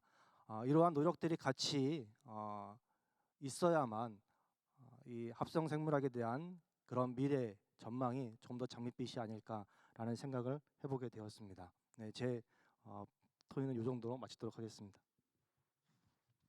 네, 감사합니다. 김성윤 팀장님께서는 그런 그 국제 기구에서 이루어지고 있는 합성 생물학 정의에 대한 논의, 그리고 이제 합성 생물학이 발전하기 위해서, 바이오 파운드리가 발전하기 위해서 이제 사회적 수용성 그리고 책임 있는 혁신 이런 부분에 대한 고려가 필요하다라는 말씀을 해주셨어요. 그래서 오늘 이제 세 분의 발표가 있었고 두 분의 이제 토론 발제가 있었는데 이 과정에서 굉장히 다양한 이슈가 나온 것 같거든요. 그러니까 제가 조금 리스트를 적어보니까 뭐 일단 뭐 데이터 이슈, 그리고 뭐 표준, 인력, 그리고 뭐 위험 관리나 안전성, 그리고 뭐 사회적 수용성 이런 부분, 그리고 커뮤니티 관련돼서 이건 이제 기조 강연 때 나왔던 아이잼 같은 그렇게 경연대회를 통해서 많은 이제 접근성을 높이고 그리고 그런 어떤 인지도를 높이면서 산업화하는 그런 어떤 여러 가지 커뮤니티 활동들, 그리고 부처 간의 이제 협력, 이거는 이제 일본의 사례, 아까 정인영 본부장님 얘기하셨던 그런 부분들까지 정말 굉장히 망나한 여러 가지 이슈도 있었던 것 같고요. 그리고 또 안보 이슈가 사실은 이제 중국이 굉장히 합성 생물학에 엄청난 투자를 하게 되면서 중국의 부상에 따라서 우리가 어떻게 대응해야 되는 건지 이런 부분도 제기가 된 것 같습니다. 그래서 오늘 이제 미래 포럼에서 사실 주제가 제목에 보시다시피 초연결 바이오 시대 기회와 도전이잖아요.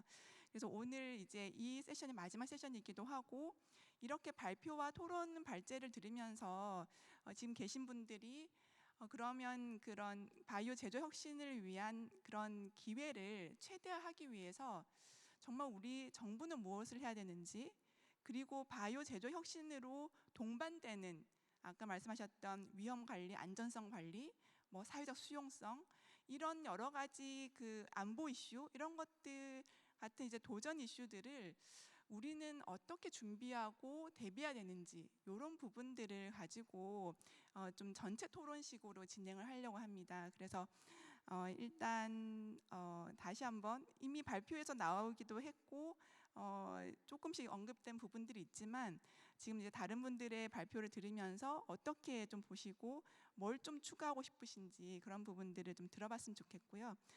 우선 첫 번째로 우리 또 소장님께서 발표를 해주셔가지고 신용욱 소장님께서 먼저 얘기를 해주시면 좋을 것 같습니다.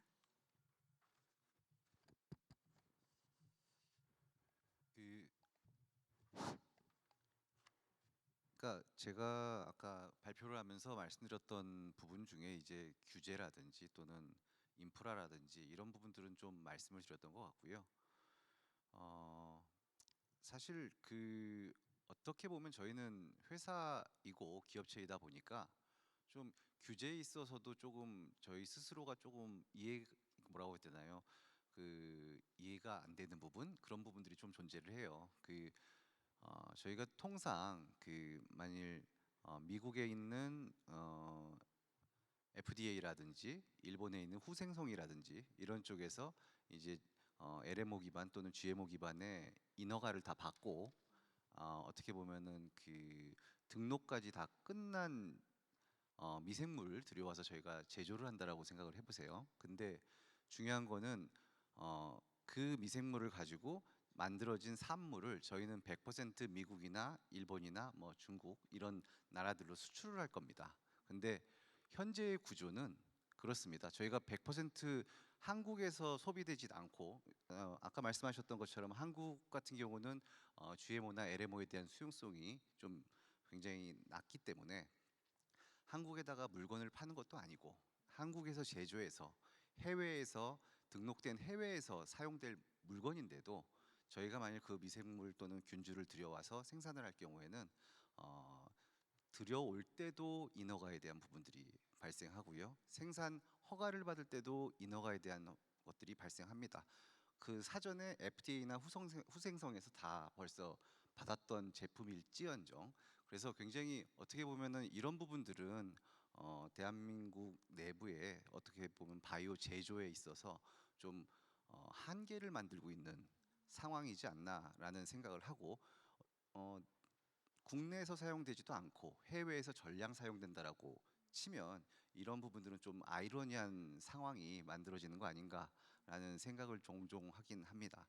그래서 이런 부분들은 어떻게 보면 최소한 저희 대한민국이 이제 수출 강국이라는 쪽 바이오 제조 분야에 있어서 이런 형태로 성장해 나아가기 위해서는 이런 어떻게 보면 특정한 수출 케이스라든지 사전 다른 국가에서 인허가를 받았다든지 그런 부분들에 있어서는 어느 정도 좀 수용해서 수출 산업을 활성화할 수 있는 쪽으로 좀 완화해 줘야 되지 않나라는 생각을 가지고 있습니다. 네, 신용구 소장님께서 다시 한번 어떻게 보면 규제 이슈를 제기를 해주셨고요. 저도 몇 년 동안 이제 바이오 쪽 규제 이슈를 이제 들여다봤었는데 지금 소장님께서 얘기하셨던 부분들이 이제 연구자분들도 그렇고 그리고 산업계에서도 굉장히 자주 나오는 이슈였던 것 같아요. 그래서 그 부분에 대해서 개선하려는 노력들도 많이 있었던 것 같긴 한데 여전히 해소되지 못하고 아까 발표에도 나왔던 것처럼 이제 제조 파운드리 같은 바이오 파운드리 같은 게 해외에 이제 가서 하신다라고 또 말씀하셨는데 이런 부분에 대해서 김성윤 팀장님이 한번 어떻게 좀 생각하시는지 이제 규제 당국은 아니시지만 이런 이슈를 가장 또 많이 접하고 계실 것 같아가지고 한번 이제 의견을 들어보면 좋을 것 같습니다. 네. 패널로 참석해달라고 했을 때 가장 걱정됐던 부분이 바로 이 부분입니다. 제가 정부 부처를 대표해서 나오는 것도 아닌데 또 불구하고 이런 말씀을 드려야 되는 것이 좀 부담스럽긴 합니다만 우리 지금 소장님께서 말씀하신 부분을 좀 추가 설명을 좀 드리면서 답변을 좀 드려야 될 것 같습니다. 일단 해외에서 승인된 미생물이나 뭐 이런 것들을 들여올 때 한국에서 뭐 인허가를 받아야 된다라고 말씀하셨는데 정확히 말씀을 드리면 해외에서 개발된 미생물을 유전자 변형 미생물이든 아니면 합성 생물학으로 만들어진 미생물이든 그것은 뭐 기존 뭐 우리 법에 따르면 LMO니까 수입을 할 때 신고를 하게끔 되어 있습니다. 그게 시험 연구용으로 들어올 때 그렇습니다. 시험 연구로 들어올 때 과기부에 신고를 하고 들어오도록 되어 있습니다. 그래서 인허가는 아무래도 허가를 받아야 되는 것이기 때문에 인가 허가이기 때문에 신고보다는 좀 높은 레벨의 규제이죠. 근데 신고니까 조금 단계는 좀 낮다라고 말씀을 드릴 수 있겠고요. 물론 그것도 역시 부담이 될 수는 있겠다. 예, 그런 싶습니다. 두 번째, 그렇게 들어온 미생물에 대해서 국내에서 바이오 파운드리를 이용해서 생산을 할 때 인허가를 받아야 된다라고 하는 부분입니다. 이 부분에 있어 가지고는 제가 CJ 측에 굉장히 감사하다는 말씀을 드릴 수 있는 것이 이 규제의 어떤 비효율성에 대해서 이의를 제기하시고 그리고 규제 개선을 요구를 해주셨어요. 그래서 제가 알기로는 정부 부처에서 이 부분에 있어서의 규제 개선을 위해서 지금 방안을 마련하고 노력하고 있다라고 말씀을 드릴 수 있을 것 같습니다. 가령 예를 들어서 지금 말씀하신 것처럼 오로지 다 수출을 할 목적으로 바이오 파운드리에서 이 미생물을 이용해서 생산을 한다라고 했을 때 이 부분에서 이것을 그냥 개발 연구 단계에서의 나오는 어떤 생산물로서 외국에 보낼 때 CDO로 볼 것이냐 아니면 이것을 국내에 위탁 생산하는 CM으로 볼 것이냐 이런 부분을 좀 구분을 해서 그 구분했을 때 규제의 어떤 그러한 수준을 좀 차등을 두어서 진행하는 것도 하나의 방법이지 않을까라고 하는 좋은 아이디어를 주셔서 그 부분에 대해서 지금 논의가 진행되고 있다라고 말씀드릴 수 있을 것 같습니다. 네, 갑자기 이렇게 질문을 드려가지고 당혹스러우셨을 것 같은데 이렇게 답변을 너무 잘해주셔가지고 너무 감사합니다. 네, 그러면 네, 다음은 이대희 센터장님 아까 드렸던 그 기회와 도전 관점에서 정부는 뭘 해야 될까 부분을 말씀 부탁드리겠습니다. 네, 뭐 여러 가지 이슈를 말씀해 주셨는데 제가 뭐 다 말씀을 드릴 수는 없을 것 같고 저는 사회적 수용성에 대해서 좀 말씀을 드리고 싶어요. 근데 제가 어떻게 하다 보니까 이과생인데 기술 영향 평가라는 그 제도에 제가 2번이나 참여하는 기회를 얻게 됐는데 작년에는 합성생물학 기술에 대한 기술 영향 평가에 참여를 했었고 올해는 이제 바이오 파운드리 기술 영향 평가를 하게 됐는데 사실 이런 게 있는지도 사실 연구자 입장으로서 부끄럽지만 몰랐어요. 그런데 제가 보니까 기술 개발은 단지 기술 개발로 이루어지는 것이 아니라 이런 정책이라든지 제도라든지 법과 함께 개발되고 뭔가 논의가 되는 것이 굉장히 중요하다. 그런 면에서 합성생물학은 참 운이 좋은 것 같아요. 합성생물학에 한해서는 이런 것들이 굉장히 활발하게 논의가 되고 있고 또 어떤 것이 문제고 어떤 것이 우리가 나아갈 방향인지를 충분히 토론하는 기회들이 있는 것 같아서 다행이라는 생각이 들고 또 하나는 제가 이제 여기에 참여하면서 느낀 게 생각보다 대중의 과학에 대한 이해도는 높다. 우리가 연구자들이 일반적으로 생각하고 있는 단지 GMO, LMO로 치부해서 굉장한 거부감을 가지고 있다라고 생각을 하시는데 막상 시민들을 만나서 얘기를 해보고 인터뷰를 해보면 과학에 대한 이해도가 상당히 높으셔서 거부감보다는 이해와 설득이 필요한 것 같아요.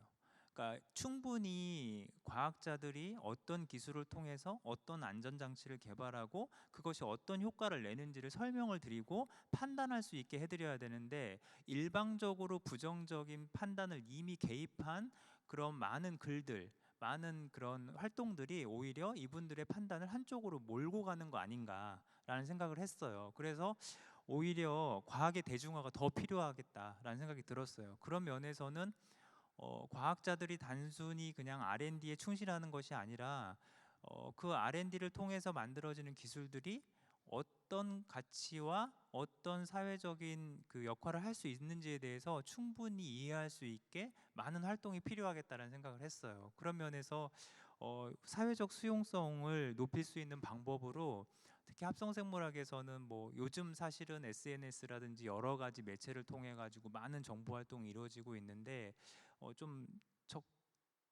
적당한 어떤 그 시스템이 만들어져서 지속적으로 이 부분에 대한 논의를 하다 보면 우리가 단지 그냥 LMO, GMO라고 해서 가지고 있는 선입견이 어느 정도 좀 다소 누그러지지 않을까라는 생각을 했고 또 하나는 저는 이제 합성생물학 연구자로서 말씀을 드리고 싶은 건데 사실 지금은 이제 아까 오전에도 이제 박범순 교수님 설명을 해주셨지만 엔지니어링 바이올로지로 개념이 확대되면서 그 안에 합성생물학과 전통적인 바이오텍 뭐 여러 가지 것들이 포함되어 있지만 원래 오리지널 합성생물학의 개념은 제가 말씀드린 것처럼 없는 미생물이에요. 그러니까 없는 생명체예요. 만들어내는 겁니다. 그렇다고 하면 현재 LMO와 GMO에서 규정하는 그 정의에 합성 인공 생명체, 합성 생명체가 들어가느냐부터 시작해야 된다고 저는 생각이 들거든요. 지금은 있는 생명체를 가지고 합성 생물학적 기술을 도입해서 LMO, GMO 이슈에서 우리가 벗어날 수가 없지만 나중에 합성 생물학과 바이오 파운드리가 정말 고도화되고 본격화돼서 보편화된다고 하면 이 맞춤형 새로운 인공 생명체가 만들어질 거거든요. 그렇다고 하면 현재 과연 법과 제도로서 그거를 규제할 수 있는 근거가 있는가? 저는 좀 그런 퀘스천을 하고 싶어요. 그래서 그런 부분부터 좀 근본적인 논의부터 하면 조금 더 쉽게 접근할 수 있겠다라는 생각을 했습니다. 예, 여기까지 말씀드리겠습니다. 네, 감사합니다. 이대희 센터장님께서 그 과학의 대중화의 관점에서 사회적 수용성 얘기를 해주셨고 기술 역량 평가 얘기가 오늘 사실 없었는데 제기해 주셔서 감사합니다. 그 기술 역량 평가라고 하는 그런 이제 활동을 통해 가지고 과학자들이 이제 기술의 어떤 여러 가지 속성들을 잘 설명하고 여러 분야에 있는 뭐 인문, 사회과학, 뭐 정책, 뭐 법학 이런 이제 또 여러 방면의 전문가들이 모여가지고 그 기술이 발전했을 때 우리 사회에 어떻게 영향을 미칠 수 있는지 그런 부분들을 몇 차례 이제 토론 과정을 거치면서 그러면 이제 부분들을 이슈들 정리하는 활동, 이제 기술 역량 평가라고 하는 활동이고요. 이 부분은 OECD에 앞서서 기존 강연에서 많이 나왔지만 그런 그 글로벌 포럼 온 테크놀로지라고 하는 기술에 대한 신기술을 어떻게 하면 잘 관리할 것인가라는 기술 거버넌스 이슈에서 가장 핵심적인 정책 수단으로 여러 국가들이 좀 주목하고 있는 그런 정책이라고 보시면 될 것 같습니다. 그리고 다시 한번 얘기하셨던 부분은 합성생물학이라는 부분이 LMO와 GMO 기존의 어떤 개념들과 사실은 궁극적으로는 달라지지 않을까라는 부분들을 제기해 주신 것 같아요. 그래서 합성생물학 그 용어에서부터 진짜 여러 가지 또 이슈들도 있고 합성생물학을 또 공학생물학으로 해야 되는 것인가 뭐 이런 부분부터 해서 그 합성생물학이 가지고 있는 여러 가지 사회적인 인식, 뭐 편견, 어떻게 보면 기존의 입장들 이런 것들이 다 맞물려 있는 또 영역이라는 생각이 들어가지고 그런 복잡한 이슈를 다시 한번 좀 제기를 해주신 것 같습니다. 그 다음은 네 정일영 본부장님. 네. 우선 저는 그 말씀 주신 것 중에 이순규 부회장님께서 우리가 기술 안보에 대해서도 좀 더 고려해야 된다라고 말씀 주셨는데 저도 굉장히 공감하고 아직 이제 이대희 센터장님께서 연구계에서는 사실 굉장히 오픈 사이언스 그 기조하에 연구 데이터나 그 여러 가지 공유 협력들이 일어나고 있지만 저희가 이제 지금 미국 국회 보고서를 분석해 보면 중국에서 14차 5개년 계획을 그 안에 합성생물학을 지정했고 중국이 그거에 대해서 굉장히 위협이다라고 인식을 하고 있습니다. 그래서 지금 이 미중 간의 그 경쟁과 기술 안보라는 개념 때문에 저희가 조금 더 이 저희 합성생물학이나 바이오 파운드리라고 이야기하는 것에서 더 높여서 제가 6가지를 말씀드렸는데 그 중에서 하나를 고르라고 하면 저는 우선은 저희의 정책의 레벨이 대통령 이니셔티브까지 정말 올라가야 된다라고 생각을 하고요.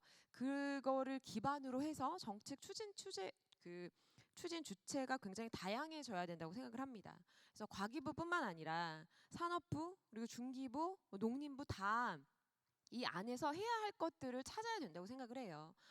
제가 이제 중기부에 가서 이 이야기들 많이 말씀을 드리면 아직은 이 바이오 제조나 합성 생물학이나 이 개념들이 너무 어려우신 거예요.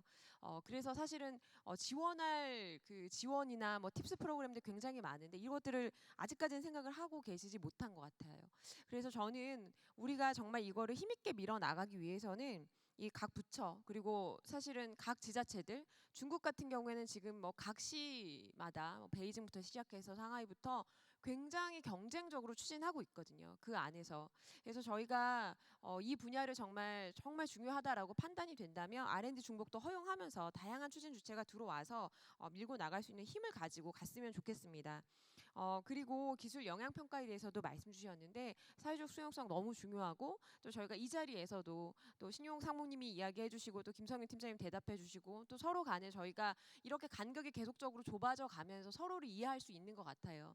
그래서 이런 자리들이 계속적으로 마련돼야 될 거라고 생각을 하고 특히나 기술 영향 평가 같은 경우에는 이 사회적 수용성을 높이기 위한 하나의 도구일 텐데 저는 앞으로는 이 합성생물학에 대한 기술 영향 평가도 분야별로 나눠보면 어떨까라는 생각이 듭니다. 그러니까 저희가 그냥 합성생물학의 기술 영향 평가 어떻게 생각하십니까? 이렇게 묻는 것과 바이오 연료 안에서 합성생물학 기술이 적용되는 것을 묻는 것과 저희가 식품에서 적용되는 건 굉장히 다를 거예요. 그렇기 때문에 사실 이 적용의 영역이 굉장히 다른 이 기술을 놓고 그냥 하나로 묶어서 그 위험을 물으면 너무나 저희가 두리뭉실한 계획밖에 못 짤 수 있다라고 생각을 하기 때문에 저희가 이거를 영역마다 세분화하고 그 안에서 우리가 국가에서 우리가 사회적으로 좀 수용성이 높은 것을 조금 더 먼저 추진해 볼 수 있을 거라고 생각하고요. 아무래도 저희가 먹는 것보다는 바이오 연료라든가 화학이라든가 이런 쪽은 좀 더 사회적 수용성이 높을 거라고 생각을 하거든요. 그래서 이제는 단계별로 더 세부적인 전략을 저희가 세워야 될 때가 왔다라고 생각합니다. 이상입니다. 네, 감사합니다. 그 정일영 본부장님께서 그 대통령 이니셔티브가 필요하다 이런 얘기를 하셨어요. 아까 발표에서도 독일 같은 경우에는 그 연구가 이미 자발적인 커뮤니티 통해서 많이 발전했는데 최근에 어떤 국가의 그런 중앙에서 나오는 그런 정책들이 없으면서 사실은 좀 그 정말 탑 레이어에서는 뭔가 약간 이렇게 내려와 있는 것 같은, 그래서 그런 어떤 그 굉장히 전 부처가 협력할 수 있는 그런 어떤 이제 전 부처적인 대통령 이니셔티브가 필요하다, 이런 얘기를 해주신 것 같고요.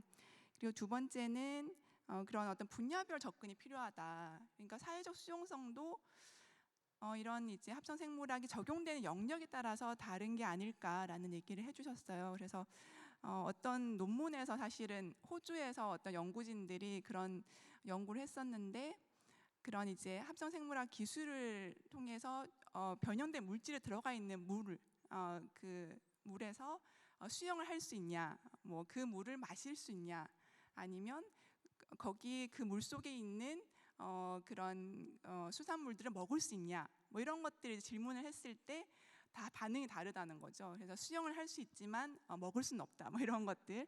그러니까 우리가 합성 생물학 뭐 이런 것들을 전체를 사실은 다 포괄해서 거기에 대한 인식을 가지고 미리 이제 겁을 먹거나 아니면은 더 선도적으로 하거나, 이게 아니라 좀 더 세분화된 그런 어떤 정책들이 필요하지 않을까, 이런 얘기를 해주신 것 같습니다. 네, 그 다음은 이승규 부회장님 다시. 네. 예, 저는 두 가지를 좀 더 말씀 좀 드리고자 합니다. 그러니까 특히 뭐 합성생물학이나 바이오 파운드리 같이 워딩도 자체도 어려우고 개념이 안 잡힐 때 제일 중요한 게 저는 정부 추종기관의 중요성이 제일 중요하다고 보거든요. 아마 여기서 보면 생명과학연구원이 아마 제일 중요한 기능을 해야 될 것 같은데, 왜냐하면 그것이 결국 산업계나 학계를 이어주는 브릿지 역할을 할 수밖에 없고, 그다음 서로의 문제점을 잘 파악해서 서로 간에 피드백을 해야 되는 과정을 분명히 거쳐야 된다고 보거든요. 그래서 특히 합성 생물학이랑 바이오 파운드리 관련해서는 정부 추경기관의 역할이 진짜 좀 더 중요하다고 봅니다. 근데 제 바라건대 약간 비중이 49에서 51을 산업계 쪽으로 좀 두셔가지고 학계와 산업계에서 연구하는 것들이 산업계로 넘어가면서 서로가 튜닝될 수 있는 기능들이 분명히 주어져야 되겠고, 그다음에 또 하나 노력해 주셔야 할 부분이 뭐냐면, 이게 잘못하면은 센터가 산발적으로 생길 가능성도 저는 있다고 봅니다. 이게 한번 이슈가 돼버리면, 근데 그거는 진짜 바람직하지 않다고 보거든요. 그래서 이 통합적인 뭔가 중앙 집중력의 센터를 구축할 수 있는 전략들이 나와야 된다는 의미에서 저는 정부 추경기관의 역할이 다른 분야보다 훨씬 더 좀 필요하다고 좀 하나 보고, 또 하나는 이게 지금 이 해외 선도 기업들이 갖고 있는 기술 독점이 점점 더 커질 수가 있습니다. 그러니까 이제 우리가 예타를 만들거나 여러 가지 전략을 세울 때 정확하게 그 선진 기술들이 갖고 있는 독점 기술들이 뭔지를 파악을 해야지 저희가 올바른 정책들이 나오게 되고 올바른 로드맵이 나오고 거기서 나는 아웃풋이 산업이랑 이어질 수가 있는 거거든요. 그래서 저는 요 팬데믹 이번 국가에서 진행했던 팬데믹 때 백신 프로그램은 저는 최악이라고 봅니다. 지금 이 주체도 없이 뭔가 목적도 없이 그냥 만든 거였고, 그다음에 팬데믹이 끝나고 나서 그냥 과제가 다 끝나버렸어요. 그러니까 산업계에서는 어떤 희망을 했었냐면, 우리가 백신에 관련된 선도국도 아니고 치료에 대한 선도국도 아니었기 때문에 이번에 팬데믹을 겪으면서 다가올 팬데믹을 위한 백신 기술을 확보하자. 그게 메신저 RNA 같은 경우는 뭐 다 아시겠지만 다 딜리버리가 문제이기 때문에 LNP 기술들이 문제일 것이다. 근데 LNP는 많은 기업에서 특허를 가지고 있기 때문에 과연 이 특허를 회피할 수 있는 기술이 뭔지를 좀 보자라고 하는 것들이 계속 산업계에서 나왔던 얘기 중에 하나였는데, 결국은 이제 그거 없이 그냥 진행을 하면서 결국은 팬데믹 끝나면서 글로벌 임상 이상을 가던 회사들한테 지원이 안 되니까 그 임상 이상의 결과물들이 진짜 완전히 없어져가는 그런 우를 지금 범하고 있는데, 특히 저는 이 합성생물학 같이나 바이오 파운드리 같은 건 좀 더 어려운 워딩이고, 그다음에 이거는 팬데믹 같이 백신을 만드는 그런 기술들이 아니기 때문에 좀 더 진지하게 접근을 해야 되고, 우리가 할 일이 뭔지를 좀 명확하게 좀 구성을 했으면 좋겠습니다. 그래서 물론 기초적인 어리 스테이지에서 R&D를 하는 그 기능도 물론 중요하긴 하겠지만, 어떤 일부는 산업화를 가려면 이 산업재생권 과연 이 어떻게 돼가고 있는지를 좀 명쾌하게 보고 그다음에 그걸 회피할 수 있는 부분들을 어리 스테이지 연구에서 아카데미에서 연구를 하거나 그게 산업계랑 연결 나올 수 있는 그런 부분을 좀 해야 될 것 같고 그다음에 이제 제가 정부 출원기관의 중요성이 중요하다고 얘기하는 건 뭐냐면 많은 분들이 얘기하시지만 이건 부처 간의 협력이 불가능하기 때문입니다. 우리나라의 부처 간의 협력들이 부처 간의 협력은 너무 오랜 얘기가 됐기 때문에 결국 이제 이 부처 간의 협력이 어렵기 때문에 정부 출원기관에서는 좀 더 큰 책임감을 가지고 부처를 설득할 수 있는 노력들을 많이 기울이면서 바람이 있다면 뭐 합성생물학의 법제화라든지 아니면 예탈이라든지 이런 것들이 어떤 한 부처의 타겟이 아니고 우리나라의 전체의 산업을 좀 이끌어갈 수 있는 그러한 과제가 됐으면 하는 바람입니다. 예. 네, 감사합니다. 이승규 부회장님께서 출연연의 역할, 중요성 이런 부분을 강조해 주신 것 같아요. 그래서 학계의 성과들이 산업계로 연결될 수 있고 각 부처로 흩어져 있는 그 연구들이 사실 출연연이라는 어떻게 보면 허브를 통해서 집적되고 더 발전할 수 있다 이런 얘기를 해주신 것 같고요. 그리고 산업계의 어떤 그 산업적인 성과를 고려한 어떤 기초 연구 부터 이제 시작을 해야 된다 이런 얘기를 해주신 것 같습니다. 다시 김성희 팀장님 마이크를 넘기기 전에 미리 좀 말씀을 드리면 지금 한 몇 분 정도 남아 있는 것 같아요 시간이. 그래서 김성희 팀장님 말씀하시고 그 다음에 플로어에서 혹시 질문이나 코멘트가 있으면 한두 분 정도 받도록 할 예정입니다. 미리 고려해 주시면 좋을 것 같고요. 팀장님, 네, 다시 부탁드리겠습니다. 네, 제가 마이크를 많이 잡아서 혹시나 또 시킬까 했는데 시키시는군요. 그래서 준비했습니다. 마지막으로 좀 부탁의 말씀을 좀 드리고 싶습니다. 오늘 두 번째 세션에서 첫 번째 세션에서 계속 강조되었던 것들이 이 시퀀싱 데이터, 유전자 데이터에 대한 축적 그리고 그것을 활용하는 것 이것이 굉장히 강조되었습니다.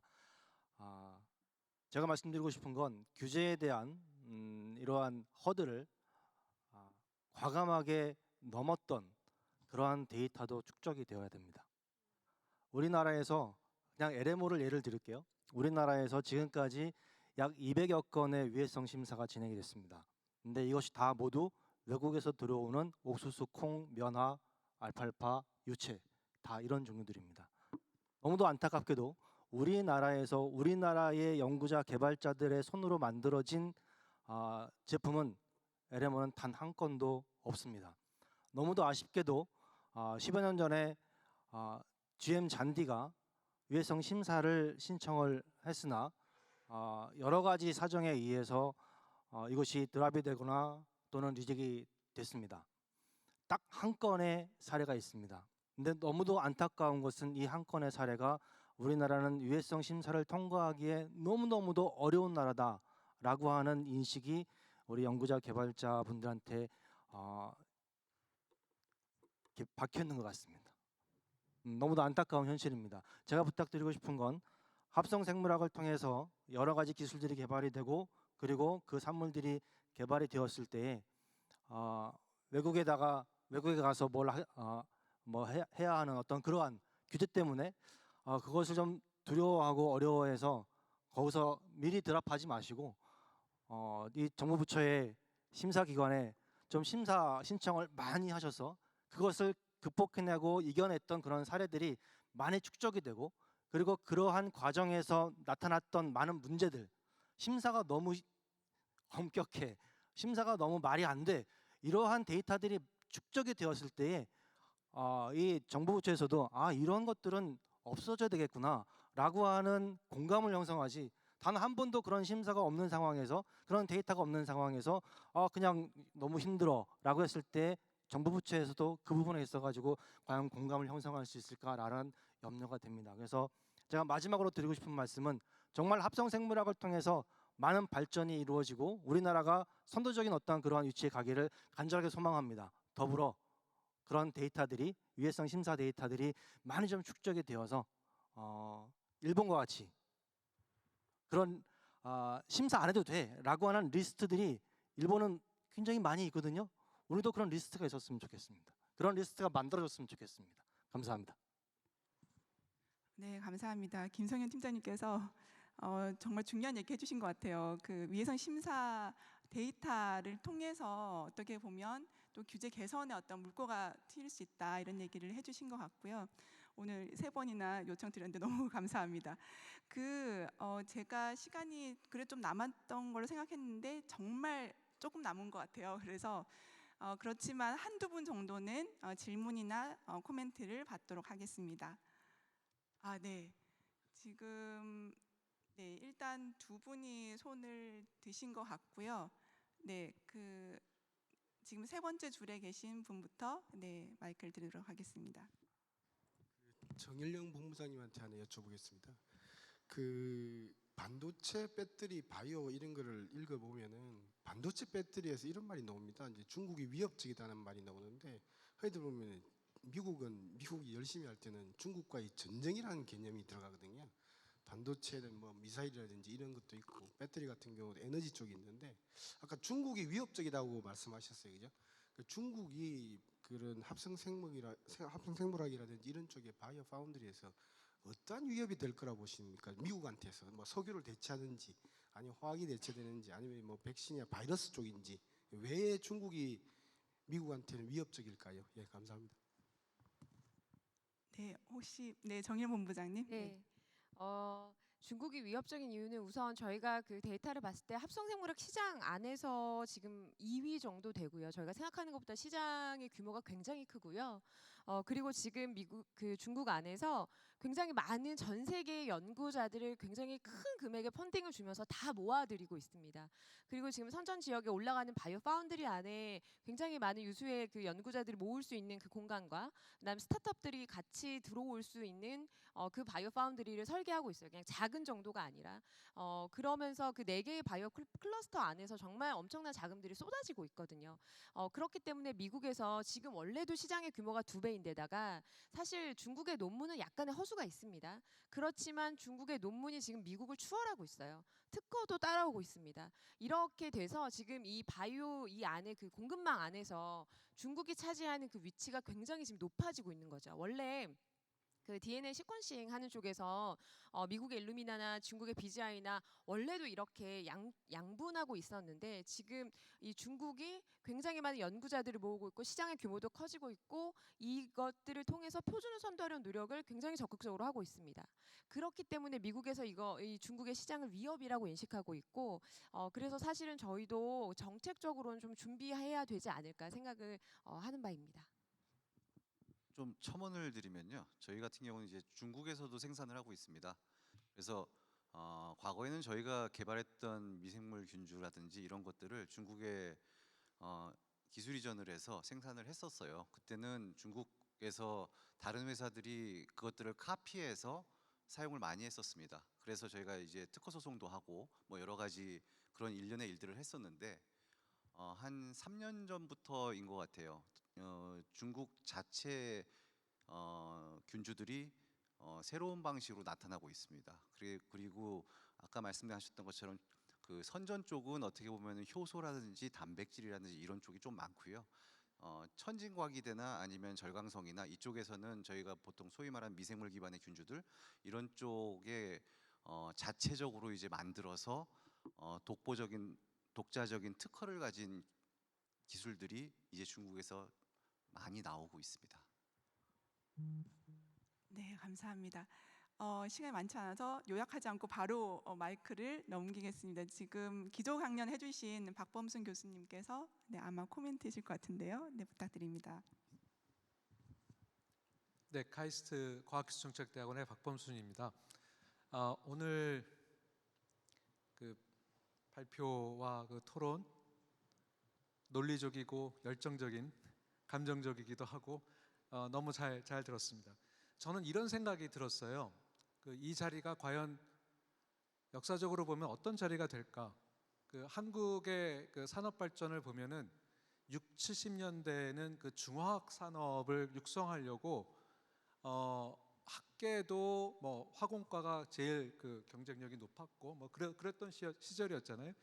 근데 7, 80년대에는 마찬가지로 전자산업을 육성하려고 전자공학과 가는 게 제일 어려웠고 뭐 물리과 가는 게 제일 어렵고 이런 그 상황이었고, 그리고 8, 90년대 쪽 보면은 이제 인터넷 뭐 이런 쪽으로 해가지고 엄청난 그 국가적인 그 집중과 투입을 했었는데, 지금 이 자리는 어떻게 보면은 그 바이오라는 그 어떤 그 키워드를 가지고 학문과 산업이 같이 이렇게 발전하는 그런 어떤 시점인 것 같거든요. 그러니까 이런 것들을 굉장히 같이 고민하는 그런 시점인데, 약간 답답한 거는 이게 그 대통령 이니셔티브 정도의 수준도 아직 못 가고 있고, 그리고 우리가 그 말씀하신 것처럼 팬데믹을 지난 지가 엊그제 같은데 아직 그 백신이 국가적인 어젠다로 백신 개발이 그 올라가지 않고 또 당하면은 똑같은 그런 전철을 겪을 수밖에 없는, 그때 그러면 그 합성생물학 바이오 파운드리는 어디 있는가 뭐 이런 얘기가 또 나올 거잖아요. 그런 게 조금 답답한 느낌도 들었습니다. 그리고 그 신용국 소장님께서 말씀하신 것처럼 설계는 한국에 있는 바이오 파운드리에서 할 수 있는데, 이 상용화하는 그런 어떤 것들은 한국에서 할 수 없는 그게, 만약에 이게 그런 상황이라면은 한국에서 공공 바이오 파운드리를 만든다면은 과연 어떤 일을 할 수가 있을 것인가라는 생각도 들었습니다. 그러니까 이 뭐 바이오 파운드리를 만들고 합성생물학을 육성하는 것과 더불어 더 심각하게 그 규제나 아니면은 여러 가지 장치들을, 그 사회적 장치, 그 법적 장치, 이런 것들을 고민해야 되는 그런 어떤 시점이 아닌가. 그러니까 우리의 그 고민의 수준을 이런 그 포럼에서 사실은 조금 더 업그레이드 해가지고 해야 되지 않을까라는 생각이 들었습니다. 너무 감사드립니다. 네, 감사합니다. 정말 마무리 말씀으로 너무 훌륭한 발언이셨던 것 같고요. 시간이 좀 지나긴 했습니다. 그 세션, 두 번째 세션, 마지막 세션까지 이렇게 다 남아주신 분들께 너무너무 감사드리고요. 오늘 보신 것처럼 이 바이오 파운드리 합성생물학이라는 이 혁신적인 기술이 정말 우리의 삶을 바꾸고 일하는 방식을 바꾸고 또 전 산업에 또 제조하는 방식, 우리 그런 방식을 다 바꾸고 있는 것 같아요. 그래서 오늘 제기된 이슈들이 아마 돌아가시면서 다시 한번 되새김질하면서 고민하게 되는 이슈일 것 같고, 오늘의 그런 포럼이 앞으로의 더 많은 토론과 그런 논의 과정으로 이어질 수 있으면 좋겠습니다. 다들 수고하셨습니다. 감사합니다. 네, 이것으로 두 번째 세션 패널 토론 마치겠습니다. 토론 분위기 정말 좋았죠. 네, 정말 내용 정리도 잘해주시고 차분하게 진행해주신 이명화 연구위원님 감사드리고요. 세 분의 연사분들 강연도 해주시고 질의응답도 성심성의껏 답변해 주셨습니다. 또 패널이신 한국바이오협회 이승규 상임부회장님과 한국생명고강연구원 바이오안전성정보센터 김성윤 팀장님께도 감사의 인사드립니다. 여러분, 이분들께 다시 한번 큰 박수 뜨겁게 부탁드릴게요. 여러분들도 고생 많으셨습니다. 이제 좌장님을 비롯한 연사분들은 자리로 돌아가 주시고요. 여러분, 아직 우리 끝난 거 아닙니다. 남은 게 있죠. 오늘 긴 시간 경청하시느라 애쓰셨는데요. 돌아가시는 길 푸짐하게 선물 챙겨 가실 수 있도록 저희 스마트 퀴즈쇼 남아있고 경품 추첨까지 있습니다. 네, 포럼을 마치기 전에 2개의 스마트 퀴즈쇼 문제가 남아 있습니다. 그리고 경품 추첨까지 시간을 갖도록 하겠습니다. 여러분, 퀴즈 방에 아직 입장하고 계시죠? 네, 설마 2문제 남기고 땡기지에서 로그 아웃 하신 건 아닌지 걱정이 좀 되기도 하는데요. 앞서 여러 번 말씀을 드렸듯이 지난 휴식 시간에 문제를 많이 맞추셨어도 지금 남은 2문제의 정답률과 합쳐서 순위가 결정됩니다. 남은 2문제 놓치지 말고 입장해 주시기 바랍니다. 네, 테이블이 정리가 되면 바로 문제 들어가도록 하겠습니다. 네, 지금 남은 2문제까지 빠르게 잘 풀어주시면 경품 당첨의 주인공이 되실 수 있습니다. 네, 그럼 이제 문제 들어가 보겠습니다. 출제하겠습니다. 보여주세요. 3, 2, 1. 2023 바이오 미래 포럼은 바이오 대전환 시대를 맞아서 바이오 경제에 대해 재조명하고 미래 디지털 바이오 도전 과제에 대한 대응 논리를 마련하고자 진행됐습니다. 자, 올해 바이오 미래 포럼에 참여한 연사와 패널 참여자는 총 몇 분이었을까요? 자, 기조 연설해주신 박범순 교수님 좋은 말씀해주신 분 계시고 2개의 세션에서 각각 3분의 연사분들, 토론에서 좌장님과 패널 2분까지 총 산수 다 하셨죠? 자, 1번 6인, 2번 7인, 3번 13인, 4번 15인 정답 보기 전에 확률부터 확인해 보겠습니다. 여러분들의 통계 확인하겠습니다. 그래요. 산수가 제일 어려워요. 저도 어려운데 많이 헷갈리실 수 있어요. 정답 확인하겠습니다. 네, 13분께서 노력해 주셨습니다. 저도 오전부터 정말 열심히 들었는데요. 바이오 미래 포럼의 진행자로서 또 우리 그 인간의 삶에 정말 밀접하고도 중요한 바이오 분야에 대한 대중의 관심으로서 문과라서 정말 이해하기 어렵지만 열심히 들었습니다. 이번에 준비한 발표와 토론들의 내용들이 여러분들에게 정말 유익한 내용들이었기를 더 바라보겠습니다. 자, 대망의 마지막 문제 남았습니다. 마지막 문제는 좀 쉬웠으면 좋겠는데 확인하겠습니다. 보여주세요. 3, 2, 1, 스타트! 2023 바이오 미래 포럼 설문조사에 참여하시면 소정의 기념품이 제공된다고 제가 말씀을 드렸죠. 설문지 제출은 어디에 할까요? 1번 운영사무국 이메일, 2번 홈페이지 게시판, 3번 어울림몰 조정실, 4번 어울림몰 등록 데스크. 이거 아셔야지 또 받아가실 수 있잖아요. 네, 여러분들 제 안내 멘트를 잘 들으셨으면 100% 정답률 나와야 하는데. 네, 그러면 통계 한번 보겠습니다. 우와, 그래도 많은 분들 알고 계셨습니다. 정답 확인합니다. 네, 4번 어울림몰 등록 데스크였습니다. 가시기 전에 꼭 설문조사 참여하시고요. 또 준비한 기념품 받아가시면 좋겠습니다. 자, 이제 모두가 기다리셨을 것 같은데요. 순위 발표 빠르게 진행해 보도록 하겠습니다. 자, 먼저 3등부터 20등까지 순위 결과가 한 번에 화면에 공개될 겁니다. 지금 바로 확인하겠습니다. 3등부터 20등까지입니다. 네, 와, 네, 말씀드렸듯이 11등부터 20등까지는 스타벅스 커피 교환권 10,000원권입니다. 요즘 추워진 날씨에 따뜻한 커피 절실하죠. 그리고 3등부터 10등까지는 치킨은 항상 옳습니다. 치킨 교환권 드릴 거고요. 저희가 그 행사 후에 운영 사무국에서 개별적으로 연락을 드릴 겁니다. 기다려주세요. 이제 저도 정말 받고 싶은 상품인데요. 2등 확인하겠습니다. 2등과 1등 확인할 건데 2등부터 먼저 확인해 볼게요. 보여주세요. 우와, 김소다님 축하드립니다. 경품 알고 계시죠? 에어프라이어와 오븐 등의 다 기능을 갖고 있는 삼성전자 비스코프입니다. 네, 진심으로 축하드리고요. 좋습니다. 이제 1등은 갤럭시 탭이거든요. 갤럭시 탭 받아가실 행운의 주인공은 누구실지 1등 보여주세요. 계실까요? 축하드립니다. 네, 이들이라는 닉네임을 갖고 계신 분들 여러분 큰 박수 부탁드릴게요. 네, 오늘 정말 운수 좋은 날이신 것 같습니다. 네, 모두들 대단히 축하드립니다. 경품 전달을 위해서 추후 운영사무국에서 개별적으로 연락을 드릴 겁니다. 이 외에도 퀴즈에 참여해주신 많은 참가자분들 감사 인사드리고요. 당첨 안 되신 분들 너무 실망하지 마세요. 저희가 그 나가시는 길에 준비한 선물이 있거든요. 기념품 그리고 설문지 응답 기념품까지 리유저블 텀블러에다가 타올, 고급 타올입니다. 꼭 받아가시기를 바라겠습니다. 마지막으로 과학관에서 출발해서 대전으로 가는 전세버스가 마련되어 있는데요. 탑승하실 분들은 오후 5시 30분까지 여유가 좀 있거든요. 5시 30분까지 중앙주차장 앞에 대기된 2023년 2023 바이오 미래 포럼 셔틀버스라고 적힌 버스에 탑승해 주시면 되겠습니다.